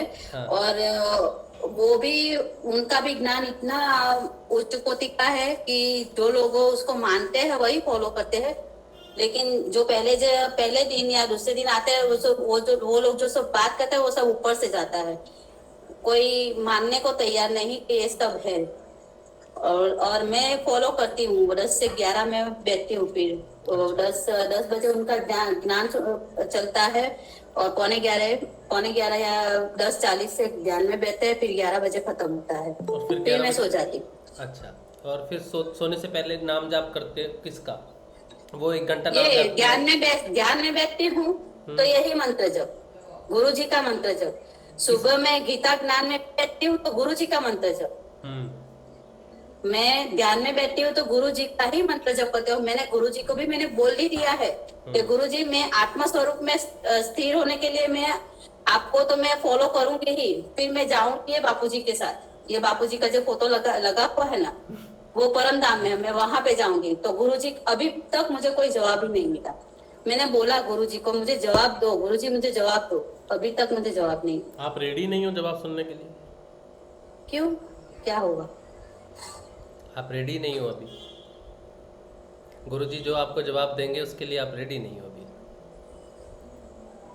तो फिर आप दो ना। आपका तो क्या बोलते हैं कि हमारे मन में प्रश्न होता है, आप सामने से जवाब देते हो। आप दो ना, आप जवाब दो। आप बोलोगे तो मैं गुरुजी का आदेश मानूंगी। नहीं ऐसा नहीं, सही बात है। ऐसा नहीं है। देखिए पता क्या चक्कर है, आपके जो बाबूजी हैं, हाँ, इनमें और गुरुजी में क्या अंतर है? नहीं, अंतर तो किसी में भी नहीं है। बापूजी, ये जो बापूजी है ना, वो ब्रह्मा जी है। हमारे गुरुदेव है वो विष्णु जी है, और दादा गुरुदेव शंकर जी है। अब ये तीनों साथ में है, फिर किसको हम बोले कि ये ठीक है, ये ठीक है, ये ठीक है? सब एक जैसे ही तो है। मेरी बात सुनिए, जब हम आध्यात्मिक यात्रा करते हैं ना, अंदर की यात्रा करते हैं, तो हमारी अंदर की यात्रा सिर्फ और सिर्फ आत्मा करती है।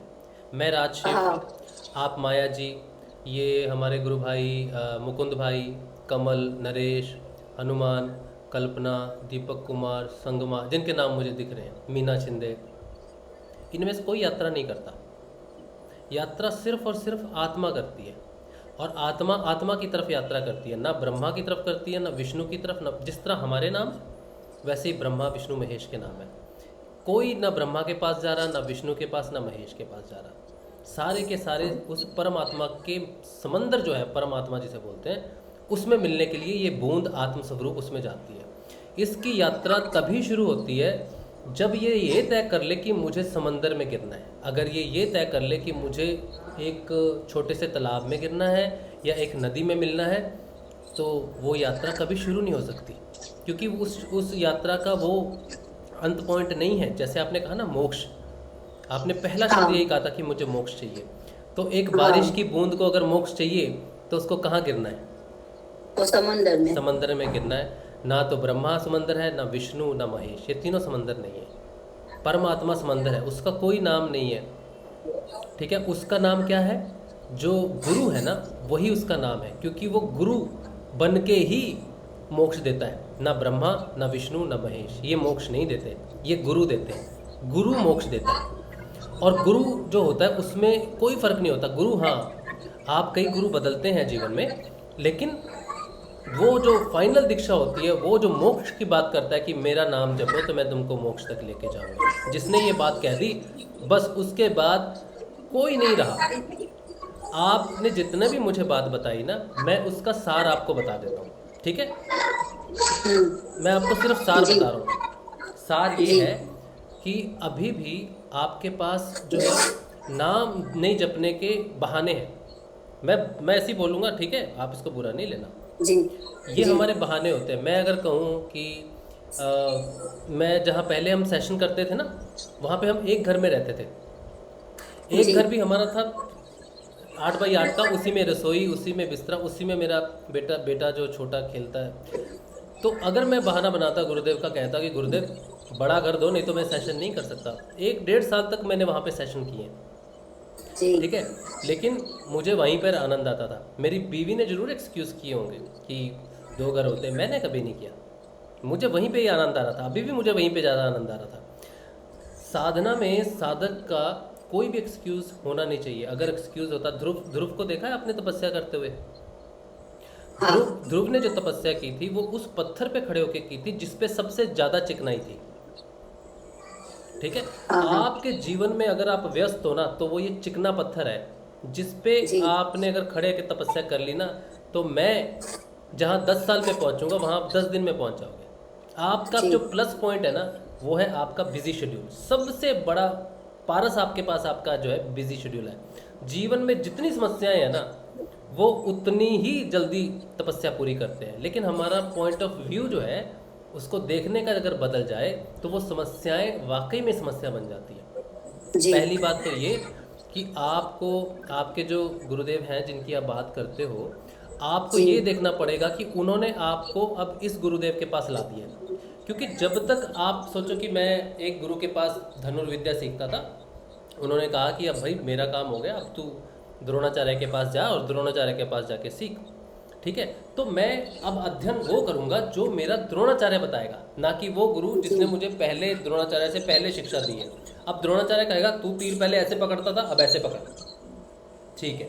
गुरुदेव ने तो ऐसे बताया था, शाम को मैं उनकी तरह प्रैक्टिस कर लूँ, मैं रखूँगा तीरंदाजी आपके क्षेत्र में ही, लेकिन मैं उनके हिसाब से करूँगा। अब आपका जो काम है ना वो सिर्फ और सिर्फ गुरुदेव के प्रति जानना और अपने प्रति आपको आगे बढ़ना है। अभी भी आपके हृदय में आपके पुराने गुरु के प्रति सम्मान है और हमेशा रहना चाहिए, ठीक है। लेकिन जो मंत्र जाप है उसके लिए आपके पास बिल्कुल सही सिचुएशन है। अगर आपको आपकी जितनी जल्दी प्रोग्रेस हो सकती है उतनी जल्दी प्रोग्रेस और किसी की नहीं हो सकती, क्योंकि आपके पास वो चिकना पत्थर है, आप वो ध्रुव बन सकते हो, ठीक है। तो वो काम करना है। और सुबह जो आप सोचते हो कि मैंने गीता का लगा के मैं कॉन्शियसली मेरे मन में जा रहा हूँ, तो उससे कोई बदलाव नहीं होगा। मैं वो इसलिए कह रहा हूँ कि गीता जो है वो सुनने का विषय नहीं है, वो धारण करने का विषय है। गीता ज्ञान से पार नहीं करती, गीता ज्ञान धारण करने से, बदलाव करने से पार करती है, ठीक है। तो वो सुबह आपको ज़रूरत नहीं है। अगर फिर भी आप सुबह उठते हो तो गुरुदेव का मंत्र चला दो, बस वही आपके लिए संपूर्ण वेद पुराण गीता सारा, और ये बदलाव भी लाएगा आप में। ये मेरा सुझाव है सिर्फ। मैं किसी भी तरह से आपको किसी चीज़ के लिए मना नहीं कर रहा या ऑब्जेक्शन नहीं कर रहा। जी, मेरे पास 1 घंटा वो जो ऑडियो चल रहा है वो ऐसी कोई है नहीं, गुरुजी का मंत्र आज ही बेबे को मिला है। बेबे वो ऑडियो आप कौन से ग्रुप में हो? Thank you. आज मैं ये हाँ, मैं गुरुदेव की किताबें ग्रुप में हूँ, किताबें वाले में, ट्विटर वाले ग्रुप में भी हूँ। वो मुकुंद ने शेयर किया है, किसने शेयर किया मुझे याद नहीं, लेकिन वही वाला मैं आपको हाँ, मुकुंद जी का भी वीडियो आता है, हाँ देखा है मैंने। हाँ, तो वो ऑडियो मैं आपको दूंगा। आपने अब आपका भजन संगीत जो भी है ये मंत्र ही है, चाहे वो 11 बजे वाला सुनो, हाँ। ठीक है। अब आपको थोड़ा सा ये है कि गुरुदेव के प्रति थोड़ा सा आना पड़ेगा, क्योंकि ये ब्रह्मा विष्णु महेश अलग अलग कैटेगराइज करने के चक्कर में हम घुसेंगे ही नहीं अंदर, हम अंदर जाएंगे ही नहीं। अब आपको अंदर की यात्रा करनी है तो आपको एकत्व की तरफ बढ़ना है। 2 है ही नहीं, एक ही है, सब एक ही है। हाँ। और ऊपर जब पहुंच जाओगे ना तब ये गुरुदेव भी नहीं दिखेंगे, तब फिर आप स्वयं को ही देखोगे, तब वहां पे अर्थ समझ में आएगा कि मैं और गुरुदेव 2 थे ही नहीं, एक ही है, ठीक है। तो अगर हम यहीं से सोचेंगे कि ये ब्रह्मा गुरुदेव हैं, ये विष्णु वाले हैं, ये महेश वाले हैं, तो फिर तो हम तो हृदय चक्र प्रवेश एंट्री नहीं देता। जैसे सोचो मुझे अमेरिका जाना है तो मुझे वीज़ा चाहिए, तो बोला वीज़ा कहाँ है मेरे पास? ना भाई पासपोर्ट है ना वीज़ा है, मुझे जाना है। तो बोलेगा भाई पहले तो पासपोर्ट लेके आ। तो हृदय चक्र क्या कहेगा? पहले एकत्व को लेके आओ। यहाँ पे ना ब्रह्मा की तरफ जा सकते ना विष्णु की तरफ जा सकते। तू कौन है, तेरा नाम क्या, वो भी मुझे जानना नहीं, तू कौन सा मंत्र जप रहा है ये भी मुझे जानना नहीं। तू अंदर आ एकत्व को लेके, तेरा गुरु का नाम बता कौन है एक, और तेरे गुरु ने जो मंत्र दिया है उसको मैं तेरे को फास्ट करके देता हूँ नाद के रूप में। यहाँ से तू ये टिकट ले नाद की, और नाद से आगे बढ़। तो जहाँ एकत्व की यात्रा शुरू होती है वहाँ कोई गायत्री मंत्र, महामृत्युंजय मंत्र या संजीवनी मंत्र, सारे के सारे मंत्र उस परम शब्द में जिससे पूरे ब्रह्मांड की रचना हुई है, उसी से ही संजीवनी मंत्र की रचना हुई है। वो मंत्र, वो साउंड जो है ना, वो आपको दे दिया जाता है तीव्र गति में, जिसे कहते हैं नाद।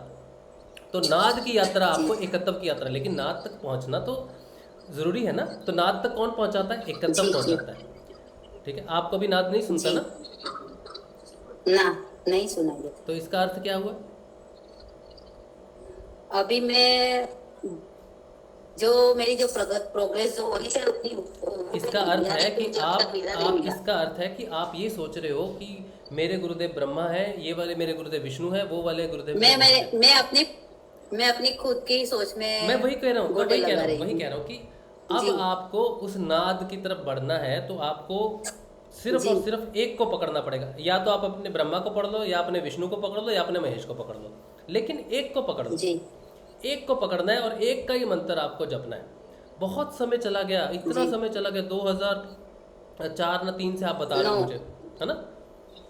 तो 12 साल में तो साधना कंप्लीट हो जाती है, है ना? तो अब आप देखिए, आपने इतने सेशन देखे हैं ना, मुझे इस बात की बड़ी खुशी है कि मैं ज़्यादा से ज़्यादा समय सेशन में आपको मिले, ताकि गुरुदेव देखो, ये सेशन मेरे नहीं है, आपने दूसरे सेशंस भी देखे हैं जो गुरु भाई चलाते हैं, ये सारा का सारा गुरुदेव ने, आपको बस ये समझ लो कि गुरुदेव ने सिर्फ आपके समर्पण का, कि गुरुदेव की तरफ आप बढ़ रहे हो, तो गुरुदेव आपको कह रहे कि अब तू मेरी तरफ बढ़, लेकिन एकत्व से बढ़, मैं एक ही हूँ।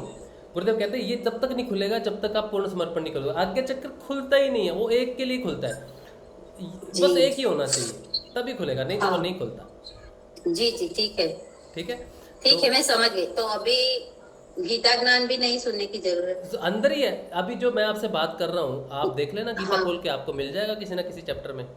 तो मैंने तो नहीं पढ़ी। और रात को 10 बजे वो जो सेशन चलता है, वो ज्ञान का सेशन है, वो आप उस समय बैठ के गुरुदेव का मंत्र जाप करो। मंत्र वो तो चलता ही रहता है, मैं बोलती हूँ। लेकिन आपके सबकॉन्शियस में हमारा जो मन है ना, हमारा जो समर्पण है, बड़ा सूक्ष्म है वो, ठीक है? मैं ये नहीं कहता कि आप बंद कर दो कुछ भी। गुरुदेव ने कहा है प्रोफेशनल गुरु है तो कोई बात नहीं, लेकिन ये आपके प्रोफेशनल गुरु नहीं है, इनको तो आप समर्पण करके बैठे हो, इनको तो ब्रह्म मान के बैठे हो। अब मुझे कोई इन्फॉर्मेशन चाहिए, ठीक है, तो यूट्यूब मेरा प्रोफेशनल गुरु है, समझ लो, ठीक है? मुझे कुछ सीखना है तो मैं यूट्यूब को, अब गुरु थोड़ी है मेरा, या मैं उसको थोड़ी मैं उसको ब्रह्म मानता हूँ, विष्णु मानता हूँ। मैं मानता हूँ कि एक टेक्नोलॉजी है जिससे मुझे मदद चाहिए, वो मदद करेगा, वो प्रोफेशनल है, ठीक है? मैं वहाँ से म्यूज़िक भी सीखता हूँ, मैं वहाँ से बहुत और चीज़ें सीखता हूँ, तो वो मेरा उसको वैसे समर्पण नहीं है जैसे मेरा प्रभु को है ना? तो आपका जो है, अब वो एक की तरफ जाना है, ब्रह्मा विष्णु महेश, ये सिर्फ एक रास्ते में आने, ये पूर्ण वहाँ नहीं है जहाँ पर आपको पहुँचना है। मोक्ष पे अगर आपने कही है कि मुझे मोक्ष चाहिए, तो फिर ये तीनों तक गाड़ी टिकट नहीं चलेगी, टिकट आपको फिर मोक्ष की लेनी पड़ेगी। जी। और अगर इन तक टिकट लोगे तो ये टिकट कौन सी देंगे? गुरु की टिकट देंगे, ये गुरु की टिकट है, लो। जी जी, ठीक है, तो गुरु तो आपको मिल ही गया है, तो अब ब्रह्मा विष्णु महेश की अलग जरूरत ही नहीं है आपको, आप तो गुरु मिल गया, अब तो वो आगे की टिकट है ना? ठीक है, मैं आपने जो बताया मैं वही रास्ते पे मैं चलूंगी। और मैं देखती हूँ फिर कितनी प्रोग्रेस होती है। हाँ, और देखो अब ये है कि एक छोटा सा भजन मैंने सुना था आज, ठीक है, वो मैं आपके लिए गाता हूँ, है ना? देखते हैं मुझे याद है कि नहीं, लेकिन मैं आपके लिए गाता हूँ। हमारे साथ श्री गुरुदेव तो किस बात की चिंता, हमारे साथ श्री गुरुदेव तो किस बात की चिंता, हमने रख दिया जब माथ तो किस बात की चिंता। ठीक है, तो आपको सिर्फ और सिर्फ गुरुदेव पे जब आपने माथा रख दिया ना, फिर आपको चिंता नहीं करनी पड़ेगी। जी जी जी, हाँ सही बात है। ठीक है, हाँ जी, जय गुरुदेव। जय श्री सर जी, जय गुरुदेव। हाँ जी कमल भाई, मैंने कहा आपने मेरा तो कभी नहीं पूछा ऐसा। आ रही आवाज सर जी? मैं तो आपको देख रहा हूँ, बड़े अच्छे लग रहे हो आप पे तो इतनी बड़ी रिस्पॉन्सिबिलिटी है भाई। काहे की? सेफ्टी की, रक्षा की, दुनिया की रक्षा करने की। हाँ, ड्यूटी में तो हूँ 4-12 में। हाँ 4-12 मतलब शाम को 4 से रात के 12 बजे तक। तो ये 8 घंटे नाम जप नहीं करते रोज? तो कहीं आग नहीं लग रही ना भगवान की कृपा से? हाँ, इस समय तो नहीं लग रही है। तो फ्री हो आप जी? फिर तो फ्री हो 4 से 8, बाकी टाइम तो शादी होगी आपकी? नहीं, अभी नहीं हुई। चलो फिर तो आप 24 घंटे फ्री हो भाई। ऐसा ठीक है सर जी, जय गुरुदेव। मेरी बात सुनो, आपके पास बहुत समय है नाम जाप और ध्यान का, ठीक है जी। मुझे आप देखो, अब इससे अच्छी जॉब क्या हो सकती है कि गुरुदेव की कृपा से कहीं कोई आग नहीं लग रही और आप हो जी। तो मेरे ख्याल से ऐसा कुछ नहीं काम है कि आप व्यस्त हो तो नाम नहीं जप सकते, है ना? जी कोई कोडिंग तो करनी नहीं है कि कंप्यूटर पे बैठ के काम करना है, जी बस गप्पे ही मारनी होती है कुर्सी पे बैठ के। मैंने भी यही किया है। मेरी जो जॉब थी ना जी उसमें मेरे को सिर्फ यूट्यूब देखना होता था। जी सर जी तो मैं देखूं नहीं देखूं या नाम जपूं, तो मैंने ऑप्ट किया कि नाम ही जपते हैं, गप्पे नहीं मारेंगे। जी आपको क्या करना है आप सोचो। जी। और आपको तो परिवर्तन महसूस हुआ था ना?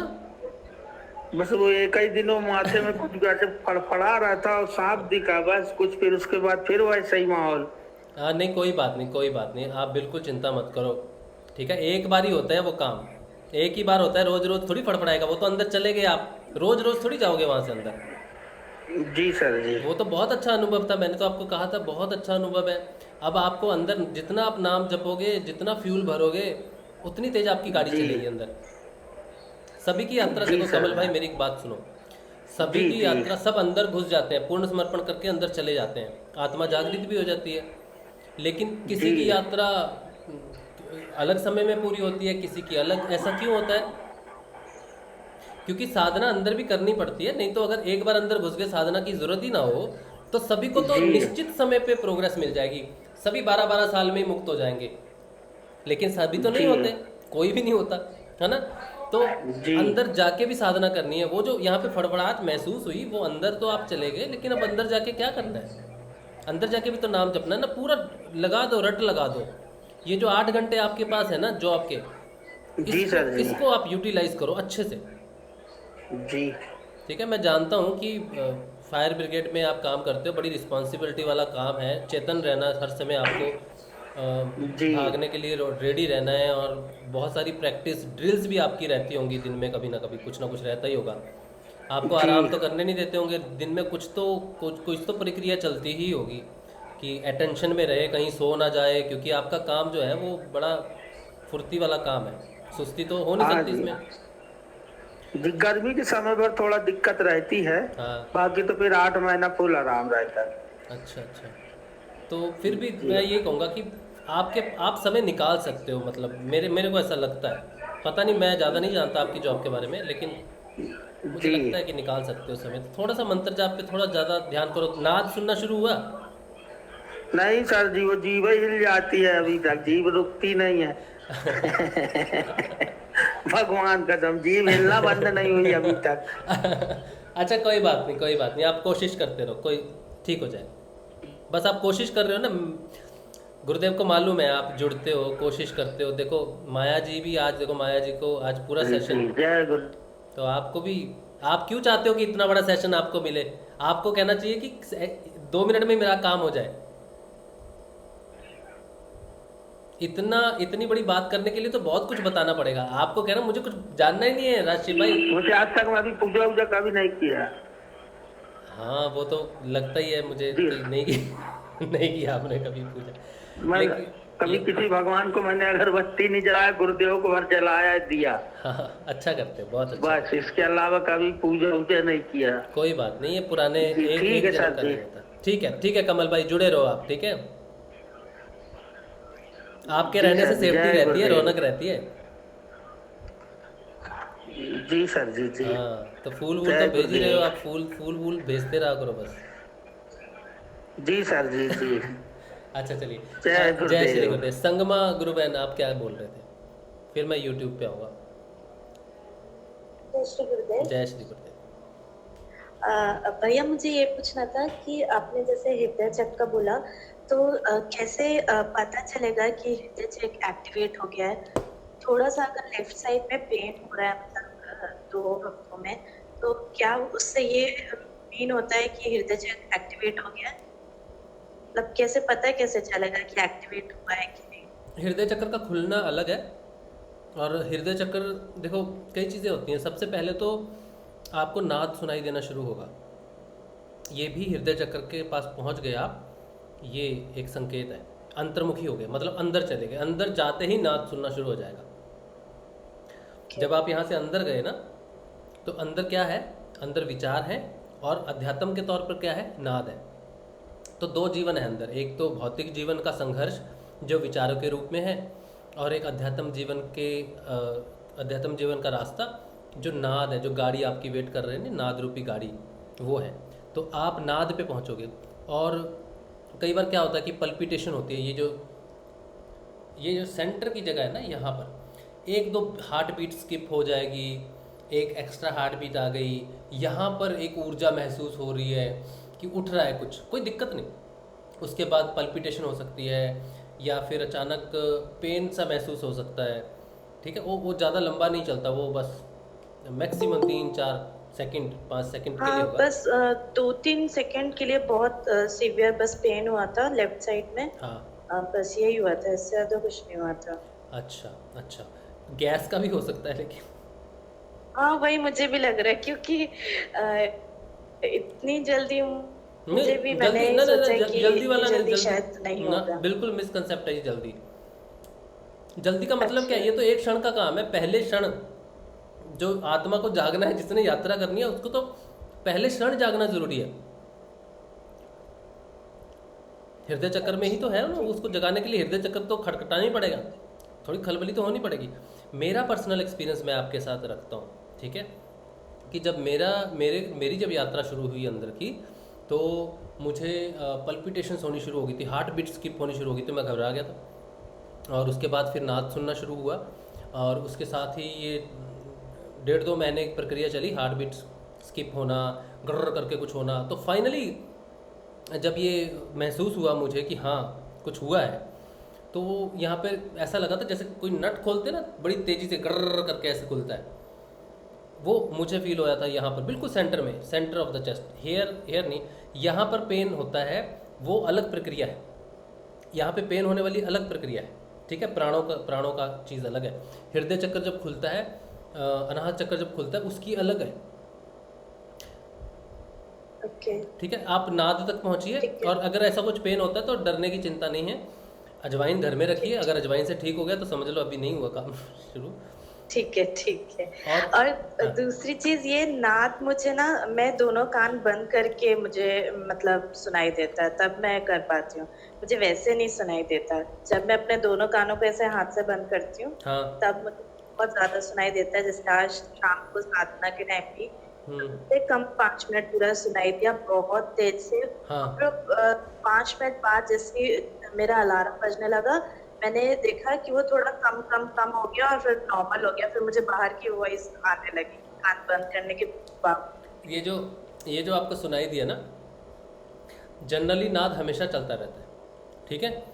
ये जो बीच में नाद थोड़ी देर के लिए तेज होता है, 1 मिनट, 2 मिनट, 2.5, 3 मिनट, 5 मिनट, बस उस समय वो साधना करवाती है माँ, अंदर से नाद को सुनाती है। ये जनरली होता है जब हम ध्यान करते हैं, ध्यान में अचानक नाद तेज हो जाता है, ठीक है। वो अलग प्रक्रिया, वो एक क्रिया है नाद का तेज होना। तो आपको कितनी भी आवाज़ होगी ना, तो वो नाद सुनाई देगा, क्योंकि वो तेज हुआ है सिर्फ सुनने के लिए। बाकी समय नाद इस तरह से चलता है कि आप अभी मैं अगर सारे पंखे बंद ना करूं, सब बंद ना कर दूं, तब तक वो मुझे सुनाई नहीं देगा। अब मुझे कान बंद करने पड़ेंगे, अब मुझे सुनाई दे रहा है, अब मुझे नहीं सुनाई दे रहा। लेकिन ध्यान में बैठता हूँ कई बार, या ऐसे ही कोई चीज़ पे काम करता हूँ, या फिर ऋषि अरविंदो की बुक पढ़ता हूँ, या गुरुदेव के कुछ पढ़ता हूँ, तो जब मैं गहरा चला जाता हूँ उसमें, तो वो तेज होता है 2-3 मिनट के लिए। फिर मैं उस पर ध्यान केंद्रित करता हूँ। वो क्रिया है, वो अलग चीज़ है, वो अच्छी चीज़ है जो आपको हुई है। इसका मतलब है कि आप अगर दोनों कान बंद करके हर समय सुन सकते हो, मतलब कभी भी बंद करके अगर सुन सकते हो, तो नाद चल रहा है। फिर रात को इसका अध्ययन करो आप कान बंद करके, ठीक है। तो फिर बढ़िया है, फिर तो अनाहत चक्र की यात्रा आगे चल रही है फिर तो। हाँ, लेकिन हाँ बस यही है, जब मैं कान बंद करती हूँ तभी सुनाई देता है, मुझे वैसे नहीं देता है रात को। क्योंकि ऐसा लगता है यहाँ पे रात को भी नहीं। एक्चुअली सर एक मशीन है ना, तो वो 24/7 चलती है, तो हम उसे बंद भी नहीं कर सकते। तो मुझे ऐसा लगता है शायद वो डिस्टर्ब करती है, इसलिए भी नहीं सुनाई देता। क्योंकि that machine also sound like same thing, मतलब नाक की जैसी वो टी और बी करती रहती है। तो हेडफोन लगा के थोड़ा दिन टेस्ट करो, ओके ओके ठीक है। जय श्री ठीक है, गुरुदेव। अगर कंफर्म हो जाएगा तो फिर हेडफोन के बजाय उंगलियां बंद करके नाद का ध्यान करो, ऐसा कर सकते हैं।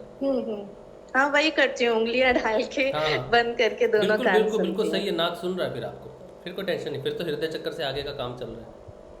और फिर कान जैसे ही बंद करती हूँ बहुत तेज चलता है, मतलब 4-5 मिनट, तो फिर बहुत स्लो हो जाता है।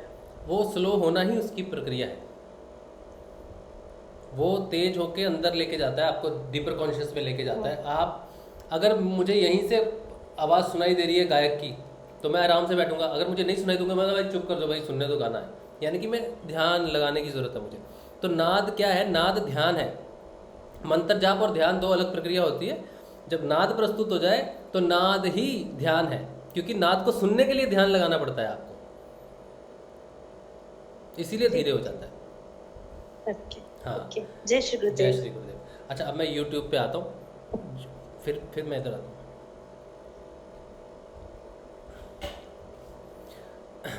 आप सबको जय श्री गुरुदेव। जो लोग YouTube पे हैं, तरुण बारिक, सूरज जी, देवेंद्र भाई, हेमलता जी, सुशीला डागर जी, सुषमा गोस्वामी जी, मंजू करनानी जी, हरदीना राम जी, दीपशिखा जी, घनश्याम गौड़ जी, कमल भाई, उमा ब्रवल जी, मनोज सजवान जी, ओम जाट जी, रामदास माझी जी, मंजू करनानी जी, जय श्री गुरुदेव, शिव यादव भाई, जय श्री गुरुदेव, प्रताप सिंह जी, मीनाक्षी शर्मा जी, ज्योति सोनी जी, दीपक कुमार शर्मा जी, सरोज एस जी, आदिया भट्ट जी, गुरु प्रसाद व्यास जी, जय श्री गुरुदेव, चिंकल जी, जय श्री गुरुदेव, बबीता परवल जी, नमन बिष्ट जी, बेस्ट वेस्टर्न इम्पीरियो, जय श्री गुरुदेव। उसके बाद योगेश जी, नीति यादव जी, सुनील कुमार जी, शंकर जी, उमा गोयल जी, माई पैशन टूबर, दिनेश भाई, रामेश्वर जाट जी, सरोज परियाल जी, और वीरेंद्र यादव जी। एक मिनट, किसी का माइक खुला है क्या? वीरेंद्र यादव जी, जय श्री गुरुदेव। कहाँ गया? हाँ, उर्मिला जी, जय श्री गुरुदेव, इंदुबाला फारकिया जी, जय श्री गुरुदेव, कुमारी किरण जी, सोनिका सोनी जी, उषा कपूर जी, एन रॉय जी, दिलीप गुप्ता जी, डॉली वर्मा जी, जय श्री गुरुदेव, किरण चौधरी जी, सरिता राठी जी, प्रणव जौहरार जी, संजीवनी रेड्डी जी, जी चंद बिहारी जी, ध्रुव सक्सेना जी, विकास कुमार शर्मा जी, माया गांधी जी, जय श्री गुरुदेव, अभी बंधु जी, जय श्री गुरुदेव, सुनील कुमार जी, डी के जैन जी, परविंदर सिंह जी, ज्योति सोनी जी, रामदास माझी जी, अनीता पाटिल जी, सोनू बैरवा जी, लक्ष्य महेश्वरी जी, प्रकाश महेश्वरी जी, जय श्री गुरुदेव, हनुमान राम जी, लक्ष्मण भूषल भाई, विशाल भाई, हरदीना राम जी, उदय मिश्रा जी, सीबन समीना जी, सुनीला माथुर जी, मुकेश पराशर जी, जय श्री गुरुदेव, सत्येंद्र रघु वंशी जी, जय श्री गुरुदेव, सरोज एस कह रहे हैं, इनका प्रश्न है, मैं हर जगह हर्ज करा गुरु थाने चरणा में राखो माने। अच्छा, ओके। रमेश सिंह जी, जय श्री गुरुदेव, दिव्यांगी काव्यांगी, जय श्री गुरुदेव आप सबको, तनिष गौतम जी, जय श्री गुरुदेव बेटा, आप सबको जय श्री गुरुदेव, डी भूरा भाई मेजर जी, जय श्री गुरुदेव, हमारे गुरुदेव जैसा कोई नहीं बाकी, गीता मौर्य जी, सरिता घरती मगर जी, रविंद्र कुमार सिंह राठौड़ जी, सुशीला अमत्य जी, जय श्री गुरुदेव, मनोज जोशी जी, जय श्री गुरुदेव, हितेश ठाकुर जी, जय श्री गुरुदेव। ये कहती हैं सर मुझे, सर तो मत बोलो मुझे, भाई भैया, राशि भैया, कुछ भी आप भैया भैया बोलने से मुझे बहुत, गुरु बहनें सारी मुझे भैया बोलेंगी तो मुझे बहुत अच्छा लगेगा। गुरु भाई भी नहीं, भैया बोलने से भी चलेगा, गुरु भाई फिर भी फॉर्मेलिटी में आ जाता है, तो भैया थोड़ा सा ज़्यादा अच्छा लगेगा। मुझे ध्यान में बहुत लाइट दिखाई देती है और कंसंट्रेट करने पर एक पर्पल कलर की लाइट दिखती है, आंखें घूमने लगती हैं और लाइट ही लाइट दिखाई देती है, सिर दर्द होता है बहुत और आइज़ में भी बहुत दर्द होता है। अगर तो शांभवी मुद्रा नहीं लगी तो ये शांभवी मुद्रा की तैयारी हो सकती है, आपको शांभवी मुद्रा लग सकती है जल्दी, ठीक है, तो ये बहुत अच्छी बात है। और पर्पल लाइट वो दिखती है, जैसे आप देखते जाओगे वो चली जाएगी और जैसे ही वो जाएगी दूसरी आ जाएगी, तो keep on going purple light, वो ऐसा बैंगनी लाइट है। और सर में दर्द होना, आँखों में दर्द होना, फोकस चेंज होना। मैं देख रहा हूँ यहाँ तो देखते देखते वो धुंधला हो जाएगा अचानक, जैसे फोकस शिफ्ट हो गया। मेरी आंखों ने स्वयं ही कह दिया ये फालतू चीज़ क्यों पढ़ रहा है तू, फोकस धुंधला हो जाएगा। टीवी देखते देखते फोकस धुंधला हो जाएगा, तो वो भी शांभवी मुद्रा के कारण होता है। ठीक है, अच्छा, जय श्री गुरु। हितेशी जी कह रहे ऊपर, कमलेश कुमार जी जय श्री गुरुदेव, ऊपर की तरफ प्रेशर पड़ता है आइज़ पर, तो मेरा मार्गदर्शन करें। मार्गदर्शन तो यही है कि हम सबका मार्गदर्शन करने वाले गुरुदेव हैं, और आपको हो सकता है शांभवी मुद्रा की, जैसे मैंने कहा, तैयारी है तो लगेगी जल्दी। हाँ, अच्छा, उसके बाद सुमन श्रीवास्तव जी, अमर कला जी, रानू सिंह चौधरी जी जय श्री गुरुदेव, समझाना दहल जी जय श्री गुरुदेव, चौलक चौधरी जी, मीनू सिंगला जी, ओम जाट जी, सुमित कुमार जी जय श्री गुरुदेव। ये सुमित कुमार जी कह रहे हैं कि इन्होंने मंत्र का शब्द लिखा है क्लींग। क्लींग का क्या मतलब है? क्लींग का अर्थ तो गुरुदेव ने आपको बताया हुआ है ना, कि अंग बोलोगे तो यहाँ चोट लगेगी, और कृष्ण और राधा का एक बीज मंत्र है, और इसका जो तात्पर्य गुरुदेव बताते हैं कि वो कुंडलिनी को ऊपर तान देता है, यहाँ खींचता है। अंग शब्द यहाँ पर खींचता है कुंडलिनी को, जो शक्ति है इस मंत्र की, उसको खींचता है चेतनता की तरफ। वो जैसे जैसे ऊपर बढ़ती है चेतनता बढ़ती जाती है उसकी, और वो जब पूर्ण रूप से वहाँ पहुँच जाती है तो पूर्ण चेतन में विलीन होकर आपको चैतन्य कर देती है। ठीक है, तो ये बीज मंत्र है जो उठाता है ऊपर। ठीक है, बाकी अब गुरुदेव ने बोला है इसके बारे में तो बताया गुरुदेव ने, अंग बोलोगे तो यहाँ स्ट्रोक लगेगा, कृष्ण कुछ नहीं कर सकता राधा के बिना, तो क ल में मिला हुआ बड़ी की मात्रा शक्ति, शिव के बिना शक्ति, ई के बिना शिव का शव रह जाता है। ये सारी चीज़ें गुरुदेव ने बहुत अच्छे से एक्सप्लेन की हैं। और भी अगर आपको एक्सप्लेन करना है तो राधा मोहन चिंतन बोल के किताब है, उसका 931 पेज पे जो पूरा पैराग्राफ है वो पूरा का पूरा इस मंत्र पे है। उसका PDF भी है, अगर आप किसी ग्रुप में हो तो मैसेज डाल देना कि वो PDF आपको चाहिए। उसमें पूरा इस मंत्र का विवरण दिया हुआ है, तो वो मंत्र विवरण आप पढ़ सकते हो पूरा।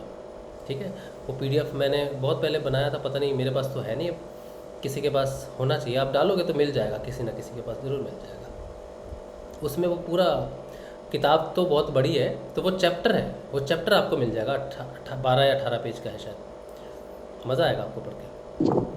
अजय कुमार जी जय श्री गुरुदेव, रमेश सिंह जी, रजनी राठौड़ जी, भगवती राजपुरोहित जी, सुनील कुमार विश्नोई जी, प्रेमनाथ जी जय श्री गुरुदेव आप सबको। बाकी और क्वेश्चन यहाँ पे नहीं है, 8:30 हो गए। अगर यूट्यूब पे तो कोई क्वेश्चन नहीं है, अगर गूगल मीट पे कोई गुरु भाई गुरु बहन कुछ बताना चाहते हैं, कहना चाहते हैं तो। जय श्री गुरुदेव। हाँ जी, जय श्री गुरुदेव नरेश भाई। मित्रों, नाद का भी कोई समय फिक्स होता है क्या? मतलब जैसे मुझे नाद सुनाई देता है तो दोपहर में 3 से 4 के बीच, अच्छा, और रात को 11 से 12 के बीच। मतलब ये 2 समय ऐसे हैं जब मुझे नाच बहुत तेज सुनाई देता है, बाकी दिन में सुनाई नहीं देता। अच्छा, वैसे फिक्स टाइम रहता है 3। वैसे तो हर समय चलता है ना, जब आप कभी भी कान बंद करोगे तो सुनाई। नहीं, पर ये टाइम पीरियड ऐसा है कि इस टाइम पीरियड के दौरान बहुत तेज सुनाई देता है। उस वक्त मैं चाहे कुछ सुन रहा हूँ या मैं अगर कोई YouTube पे वीडियो भी सुन रहा होता हूँ तो उसे बंद करना पड़ता है। अच्छा, वो मतलब उस टाइम पीरियड के दौरान ऑटोमेटिकली तेज सुनाई देता है, करीबन आधे घंटे तक कंटिन्यू चलता है वो। क्या बात है। कौन कौन सा समय? 3 दोपहर को 3 से 4 और रात को 11 से 12।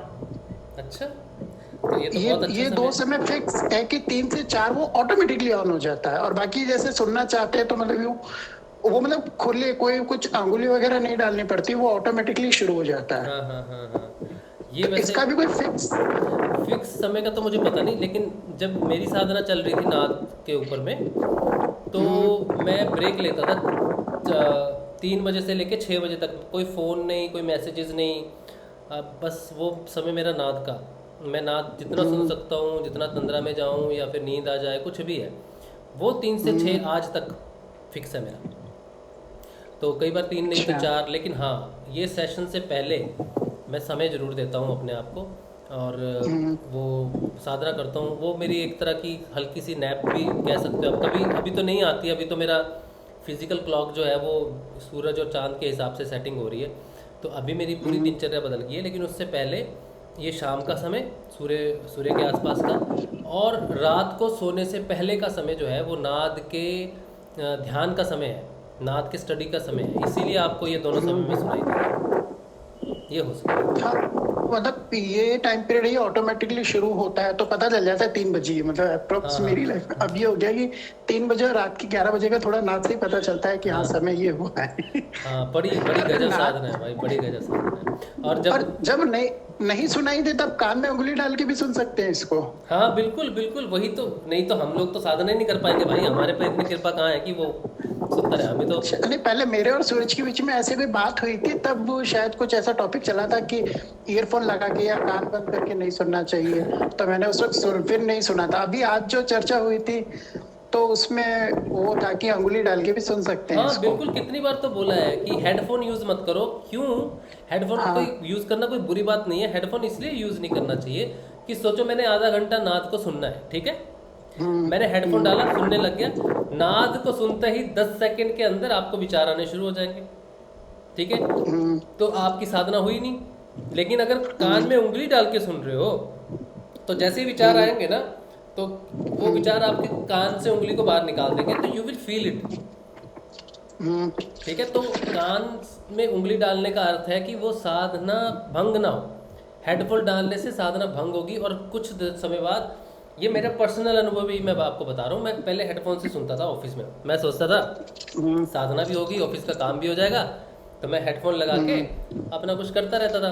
तो वो सुनते सुनते सुनते ठीक 10-15 मिनट के बाद क्या होता था, मैं सोचता था क्या कान में लगा रखा है मैंने, इरिटेट होकर मैं निकालता था। और ये प्रक्रिया मेरे साथ 4-5 बार हुई, जब मैं ये समझा कि ये गलत है प्रक्रिया। जब मैं अंदर से इरिटेट हो जा रहा हूँ सुनते समय, तो वो नाद जो मुझे सुखद अनुभव देता है, वो नाद जो मुझे तंद्रा देता है, वो नाद जो मुझे आगे लेके जाता है ध्यान में, उसको सुनने से मुझे इरिटेशन क्यों हो रही है। तो वो फिर मैंने कभी भी उसके साथ नहीं सुना, चाहे सुने नाद नहीं सुने, मैंने उसकी परवाह नहीं की, लेकिन मैंने हेडफोन का यूज़ नहीं किया उसके बाद, आज भी नहीं करता। हाँ, वही शायद हेडफोन की चर्चा चली थी कि ईयरफोन डाल के नहीं सुनना चाहिए। उसका रीज़न यही है कि वो साधना के साथ मैच नहीं करता, सिंक नहीं होता। ठीक है, मतलब नॉर्मली तकिए की तरफ जिस कान में सुनाई दे रहा है तो उस तरफ तकिया लगा के सुन सकते हैं, उंगली डाल के सुन सकते हैं। इसका भी एक साइड, तकिए के साथ सुनते हैं सारे, लेकिन इसका भी साइड इफेक्ट ये है कि तकिए के साथ सुनोगे तो जल्दी नींद आ जाएगी, तंद्रा आ जाएगी, नाद अनुसंधान फिर कम होगा। हाँ, सबसे बेस्ट अनुसंधान नाद का है कि अगर आप तकिए की तरफ सुन भी रहे हो ना, तो वो तकिए से बंद होता है मुझे मालूम है, लेकिन फिर भी हाथ को लेके जाओ वहाँ पर ऐसे, ठीक है, तो वो आपको मदद करेगा नाद का अनुसंधान करने में। अगर तकिए की मदद से सुन रहे हो ना तो नींद आ जाएगी, फिर तो अनुसंधान हुआ ही नहीं। हालांकि मैक्सिमम ऐसे ही करते हैं हम लोग, लेकिन मेरा पर्सनल अनुभव है कि मैंने अगर नाद अनुसंधान करना है तो मैं तकिए के सहारे नहीं, हाँ मुझे नींद आ रखी है और मैं थोड़ा सा सुनना चाहता हूँ तो मैं तकिए का सहारा ले लेता हूँ, लेकिन अगर मुझे नाद अनुसंधान करना है तो नहीं। नाद के अनुसंधान में विचार क्या करने होते हैं? विचार तो कहीं आते हैं।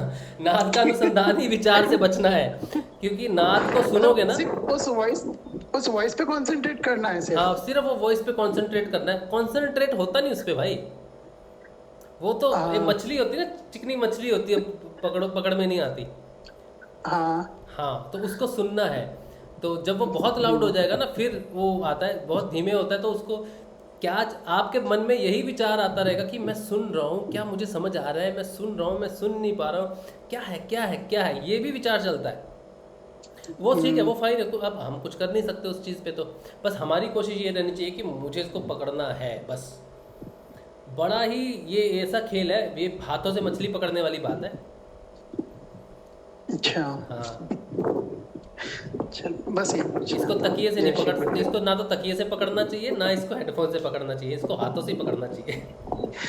नहीं, जब खुद सुनाई देता है तब तो ये तेज सुनाई देता है, पर खुद सुनने के लिए अंगुली डालनी पड़ती है। कुछ समय के लिए तेज सुनाई होता है, जैसे बाथरूम में हो आप सुबह तब आप उसका आनंद ले सकते हो, और कुछ जगहों पे सुनता है तो फिर आप सुन सकते हो, लेकिन अनुसंधान के लिए तो आपको वो जो मैंने कहा वैसे ही करना पड़ेगा। और उससे बहुत फर्क पड़ता है भाई, बहुत फर्क पड़ता है, ट्रेमेंडस इफेक्ट। पता नहीं चलता लेकिन पड़ता है, बहुत बाद में पता चलता है। नहीं, मेरे घर में इकलौता ऐसा रूम है जिसमें मुझे नाद अच्छे से सुनाई देता है। हाँ तो बस वहीं लगा लो बोरी बिस्तरा। नहीं, बोरिया बिस्तर मेरा 3 से 4 बजे का जो समय होता है ना, वो मेरे उसी रूम में होता है, सबसे नीचे वाले फ्लोर पे। अच्छा वहाँ पे पता नहीं बड़ा यूं जुड़ाव सा है। सबसे पहले हम नीचे वाले फ्लोर में ही रहते थे, फिर सेकंड फ्लोर में शिफ्ट हो गए तो नीचे वाला खाली हो गया। तो वहाँ पे आज भी एक्चुअली वहाँ पे पहले ना मैं पूजा वगैरह किया करता था। जब गायत्री साधना करता था तो मैं ग्राउंड फ्लोर पे ही करता था। तो वहाँ पे आज भी वो वाइब्रेशंस और वो चीज फील होती है। हो सकता है शांति हो वहाँ पर। तो हाँ, तो वहाँ पे बहुत तेज सुनाई देता है, और जब मुझे 3 से 4 सुनाई देता है तो मैं वहीं जाके बैठ जाता हूँ अकेले में। ये ना अच्छा, संगमा कुछ कह रही है, फिर मैं कुछ बात करना चाहूंगा कि नाद का और मणिपुर चक्र का बड़ा तगड़ा संबंध है। अच्छा, ये संगमा आप क्या बोल रहे हो? एक व्यक्ति की जब वो सुनाई देता है और फिर जब वो कम होने लगा ना, जैसे भैया बोल रहे थे कि कम ना हो, तो आज जब मुझे सुनाई दिया तो मुझे बड़ा अच्छा लग रहा था। और जब वो कम होता गया तो बोल रही थी प्लीज कम ना हो तो तेजी बनी, मुझे और सुनना है। हाँ, ये चीज होती है बहुत ज्यादा। और कान में उंगली डालने का भी मुझे लगा था कि पहले मुझे लगा ये गलत होगा, लेकिन आज जब साधना कर रहे थे तो वो अंदर से ही आया कि नहीं, तुम कान में उंगली डाल के सुन लो, कोई दिक्कत नहीं है, ऐसा भी कर सकते हैं। तभी मैंने आज डाला, और आज मुझे फर्स्ट टाइम, तो इससे पहले भी मैंने चीज की है लेकिन मुझे लगा कि ये गलत होगा, लेकिन आज जब मन में खुद ही ये बोला गया कि तुम ऐसे कर लो, तो जब मैंने किया तो मुझे बहुत अच्छा लगा। और जब वो कम होता गया तो मैं बस यही बोलने लगी प्लीज कम ना, तेजी बने रहो, तेजी बने। हाँ, ऐसा भाव आता है जब हम ध्यान में होते हैं ना, तो बड़ा क्लियरली सुनाई देता है। हम जैसे उसकी तरफ ध्यान देते हैं वो धीरे धीरे कम होना शुरू होता है। भाई नहीं कहाँ जा रहा है भाई जितना आप ध्यान दोगे उतना कम होना शुरू हो जाएगा। यही उसकी प्रक्रिया है। और नाद जो है ना, नाद की जितनी महिमा हम गाएं ना, जितना महिमा हम गाएं नाद की उतनी कम है। लोग कहते हैं कि क्या नाद मंत्र जाप गुरुदेव ने कहा है, लेकिन लोग साधना को समझते नहीं, सीधी बात है।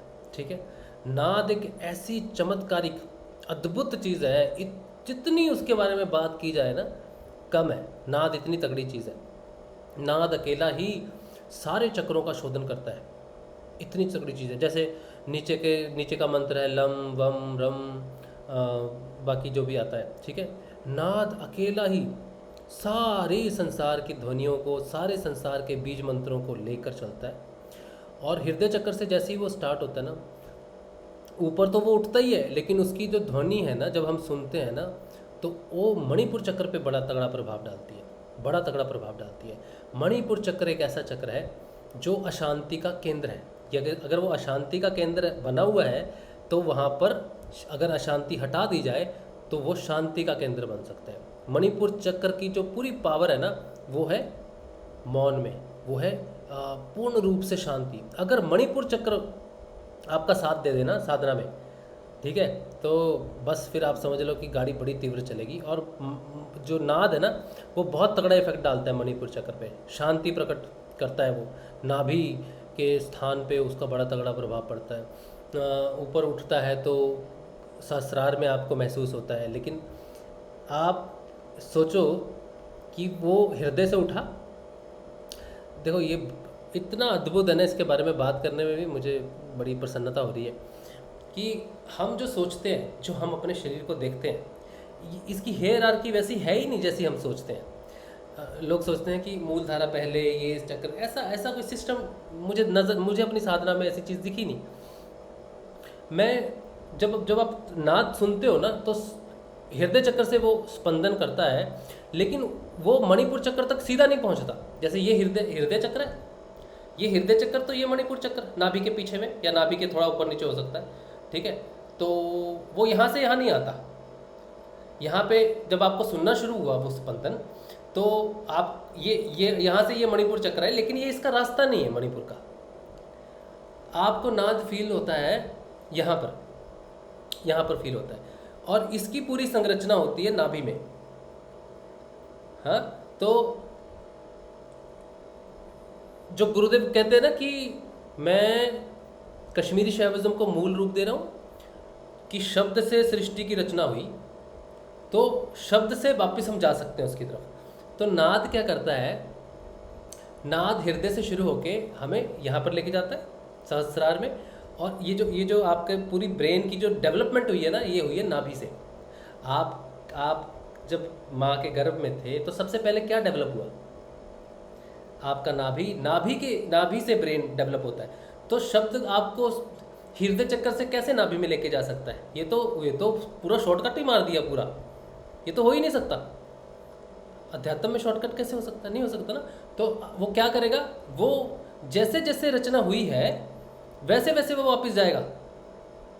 और सोचो अगर वो नाभि तक पहुंच जाए, मणिपुर चक्र तक पहुंच जाए नाद,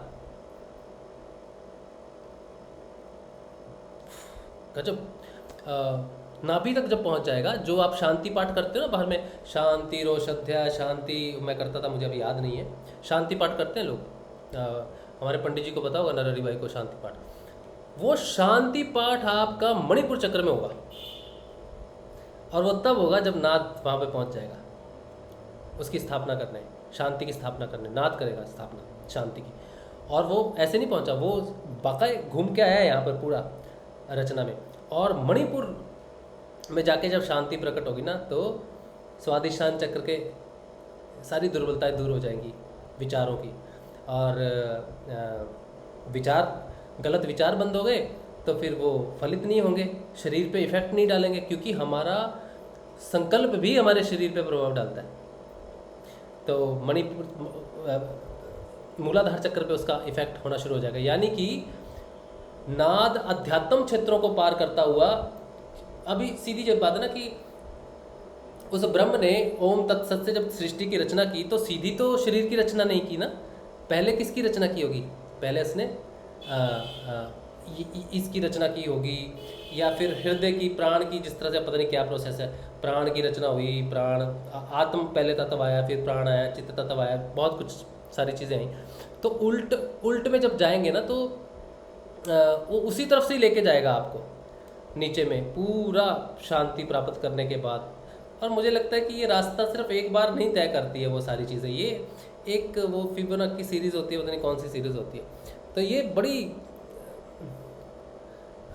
ये होगी हमारी जो रचना जैसी हमें दिखती है ना, जिस दिन ये हमारे सामने स्पष्ट हो जाएगी ना, अद्भुत हमको नज़र आएगा कि कहाँ से कहाँ हम गुरुदेव हमको लेके जा रहे हैं। तो हमें कई बार लगता है कि हमें लाइट दिख गई, या फिर हमें कुछ यहाँ पर महसूस होना शुरू हो गया, तो हम सहस्रार पे पहुँच गए, हमारी यात्रा पूर्ण होने वाली है। मेरे ख्याल से नहीं, यात्रा वैसे पूरी नहीं हो सकती कि मुझे यहाँ के एक्सपीरियंस होने शुरू हो गए तो मेरी यात्रा नहीं हो ही नहीं सकता। जब तक नीचे के केंद्र, तीनों केंद्र जब तक पूर्ण रूप से शांति स्थापित, जब नीचे के 3 चक्रों में शांति स्थापित नहीं हुई, शांति पाठ नहीं हुआ नीचे के 3 चक्रों में, तो भौतिक शांति। और ये कितनी अच्छी बात है कि गुरुदेव ने क्या कहा है कि शांति बाहर है ही नहीं।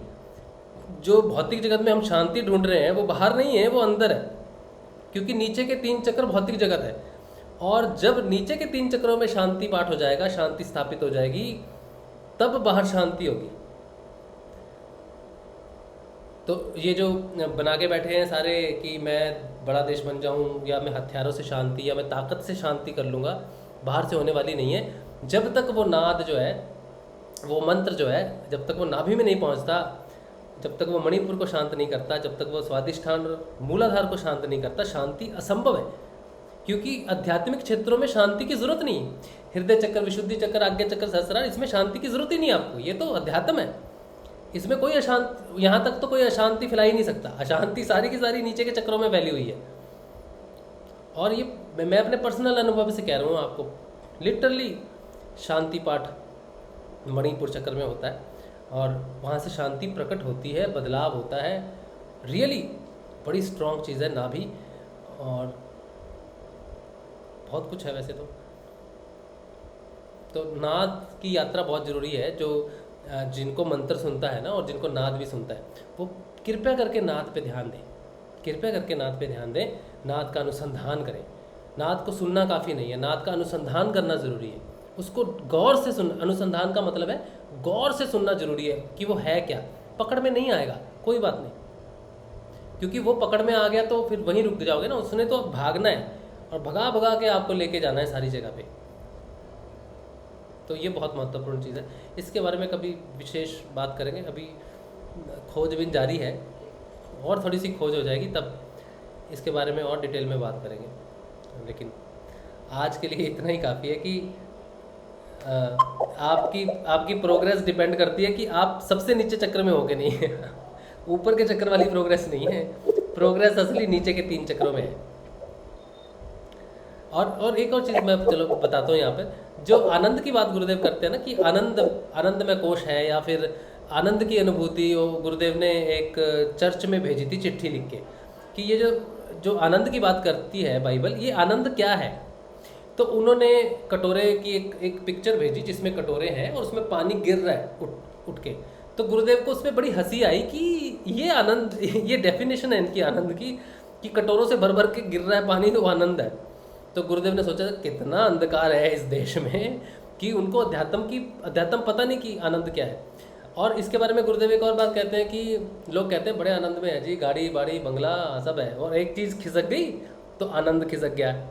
आनंद इंद्रियों से अतीत है, और वाकई इंद्रियों से अतीत का अर्थ ये है कि इंद्रियों का जो प्रभाव है ना वो नीचे के 3 चक्रों में है, और नीचे के 3 चक्र शांत हो गए तो इंद्रियां शांत होगी, और इंद्रियां शांत हो गई तो बचा क्या? आनंद बचा।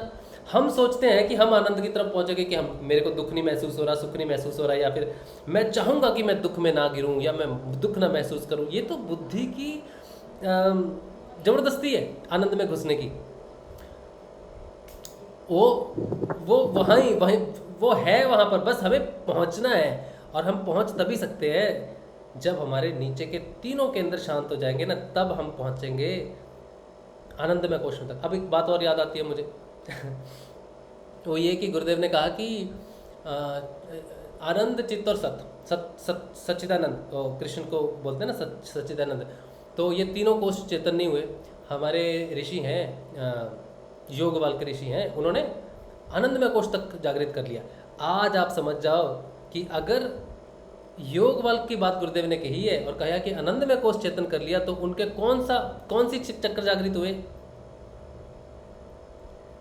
आज्ञा। हम सोचते होंगे कि यार योगवाल का तो आज्ञा चक्र जागृत हो गया होगा, लेकिन असल में जो आनंदमय कोश में जाएगा उसके कौन से चक्र जागृत होने चाहिए? मतलब प्योर हो जाने चाहिए या शांत हो जाने चाहिए? मणिपुर चक्र, स्वादिष्ठान और मूलाधार चक्र, तीनों में शांति स्थापित हो गई तो आप योगवाल तक तो पहुंच जाओगे। ठीक है। और अध्यात्म की शुरुआत, अगर समाधि वाली जो बात आती है ना, वो तो होगी उसके बाद शुरू, ऑब्वियस। 6 चक्र लाइन हो गए, 3 नीचे खुल गए, आनंद में चले गए। ठीक है। और उसके बाद चित्त और सत्य की तरफ आप बढ़ना शुरू हो गए। वहाँ से रियल आत्म दिखना शुरू होगा। रियली तत्वज्ञानी जिसे कहते हैं ना, कि गुरु नानक देव जी तत्वदर्शी थे। चलो इस बात पे एक और चीज़ आ गई है कि कोई संत है, उसे कहते हैं कि वो तत्वदर्शी है।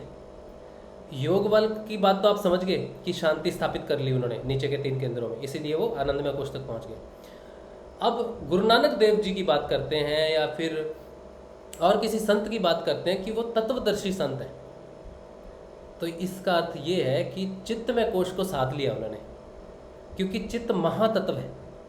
उस महातत्व से सारे तत्वों के निर्माण होते गए। ठीक है। तो जिसने महाचित्त को साध लिया, महातत्व को साध लिया, उसने तत्व ज्ञान को साध लिया। अब फाइनल बचता है केवल्या। ठीक है। और वो स्वयं ईश्वर है। अब ये जो तत्वदर्शी संत हैं, अब ये इनको तो कहा ही जाता है कि वो गुरु नानक देव जी को ईश्वर मानते हैं, गुरु की हाईएस्ट सबसे पहले गुरु हैं सिखों के, और रामकृष्ण परमहंस, ये सारे तत्वदर्शी हैं। और ये जिसने चित्तमय कोश को जान लिया तो वो कहाँ स्थापित हो गया? जिसने तत्वदर्शी हो गया, जिसने चित्तमय कोश को पूरी तरह से जान लिया, तो नेक्स्ट स्टेज पे बैठेगा ना, तो नीचे की चीज़ अगर देखेगा तो यानी कि वो ऊपर बैठा है ना, तो कहाँ बैठा है? सत्यमय कोश में बैठा है। और सत्य क्या है? स्वयं ईश्वर है। सत्य ही आत्मा है, सत्य ही सनातन है, सत्य ही सब कुछ है। तो तत्वदर्शी स्वयं जो संत हैं, वो जीते जागते ईश्वर हैं इस धरा के ऊपर में। जय श्री गुरुदेव। जय श्री गुरुदेव सुरेश भाई। ये जो आनंद होता है ना, ये निर्विचार और निस्वार्थ होता है। जहाँ तक इसको महसूस किया जाए, मतलब हमारे मन में उठने वाली कोई ना कोई खुशी या जो हमें फील होती है अच्छी फीलिंग्स, उसके पीछे कोई ना कोई कारण होता है या कुछ इच्छाएं होती है। पर ये एक ऐसी खुशी होती है जिसका ना तो कोई कारण होता है और ना इसका कोई स्वार्थ होता है। ये मतलब खुद फील नहीं कर पाते, मतलब खुद को लगता है मैं क्यों खुश हूँ, शायद पागल हो गया हूँ, पर उसको अंतर मन में बहुत खुशी होती है, पर उसका कोई कारण नहीं होता, उसको कोई मतलब किसी मतलब उसका कोई रीजन नहीं होता खुशी का। जीवन में कई बार आनंद महसूस होता है, जरूरी नहीं है कि जो लोग आनंद में कोष में पहुंचे वही है। जीवन में आनंद कब महसूस होता है? आप बड़ी स्ट्रेसफुल जॉब में हो, बड़ी फोर्सफुल जॉब में हो और आपने उस दिन रेजिग्नेशन दिया, वो खुशी नहीं होती है, वो ऐसा आनंद होता है, आपको लगता है पता नहीं कितने जाल आपने काट दिए। वो लेकिन थोड़े समय के लिए होता है क्योंकि दूसरे जाल में जाके फंसना होता है, ठीक है। तो ये जो आनंद है ना, ये घटित होता है जीवन में। ऐसा नहीं है कि सिर्फ आनंद में शांति, मतलब वो सारे झंझटों से मुक्ति, मतलब कि शांत, भाई आज कुछ नहीं करना, आज तो मुझे बस मोहम्मद रफ़ी के गाने सुनने थे। वो शांत हो गया चित्त पूरी तरह से। वो दुनिया जहाँ जानी है जाए, जो कंपनी डूबनी है डूबनी, मैं नहीं वही जाता, मेरे को बस छोड़ दो। तो वो खुशी नहीं है, वो डिटैचमेंट होगी पूरी तरह से, मतलब शांति स्थापित होगी। ये जो बंधन है ना, यही अशांति का कारण है। तो ये बड़ी अच्छी बात है कि कुछ नया सीखा आज हमने सेशन में। वैसे क्या बात है, बढ़िया लगा कि बकवास? नहीं बहुत आनंद। चलो, उम्मीद है कि क्या बोल रहे हो? लेडीजों को प्रॉब्लम हो जाती है, खाने का टाइम हो जाता है और मन करता नहीं शायद बंद करके। हाँ, मैं वही तो बोल रहा हूँ। मैं गुरुदेव ने मुझे बिठाया ही है सबके डिनर खराब करने के लिए। मैं तो चाय पानी खाना बनाओ या मन ही नहीं करता उठने का। मैं तो चाय पानी नाश्ता इसीलिए कर लेता हूँ कि अपना काम नहीं रुकना चाहिए, लोगों का रुक जाए चाहे।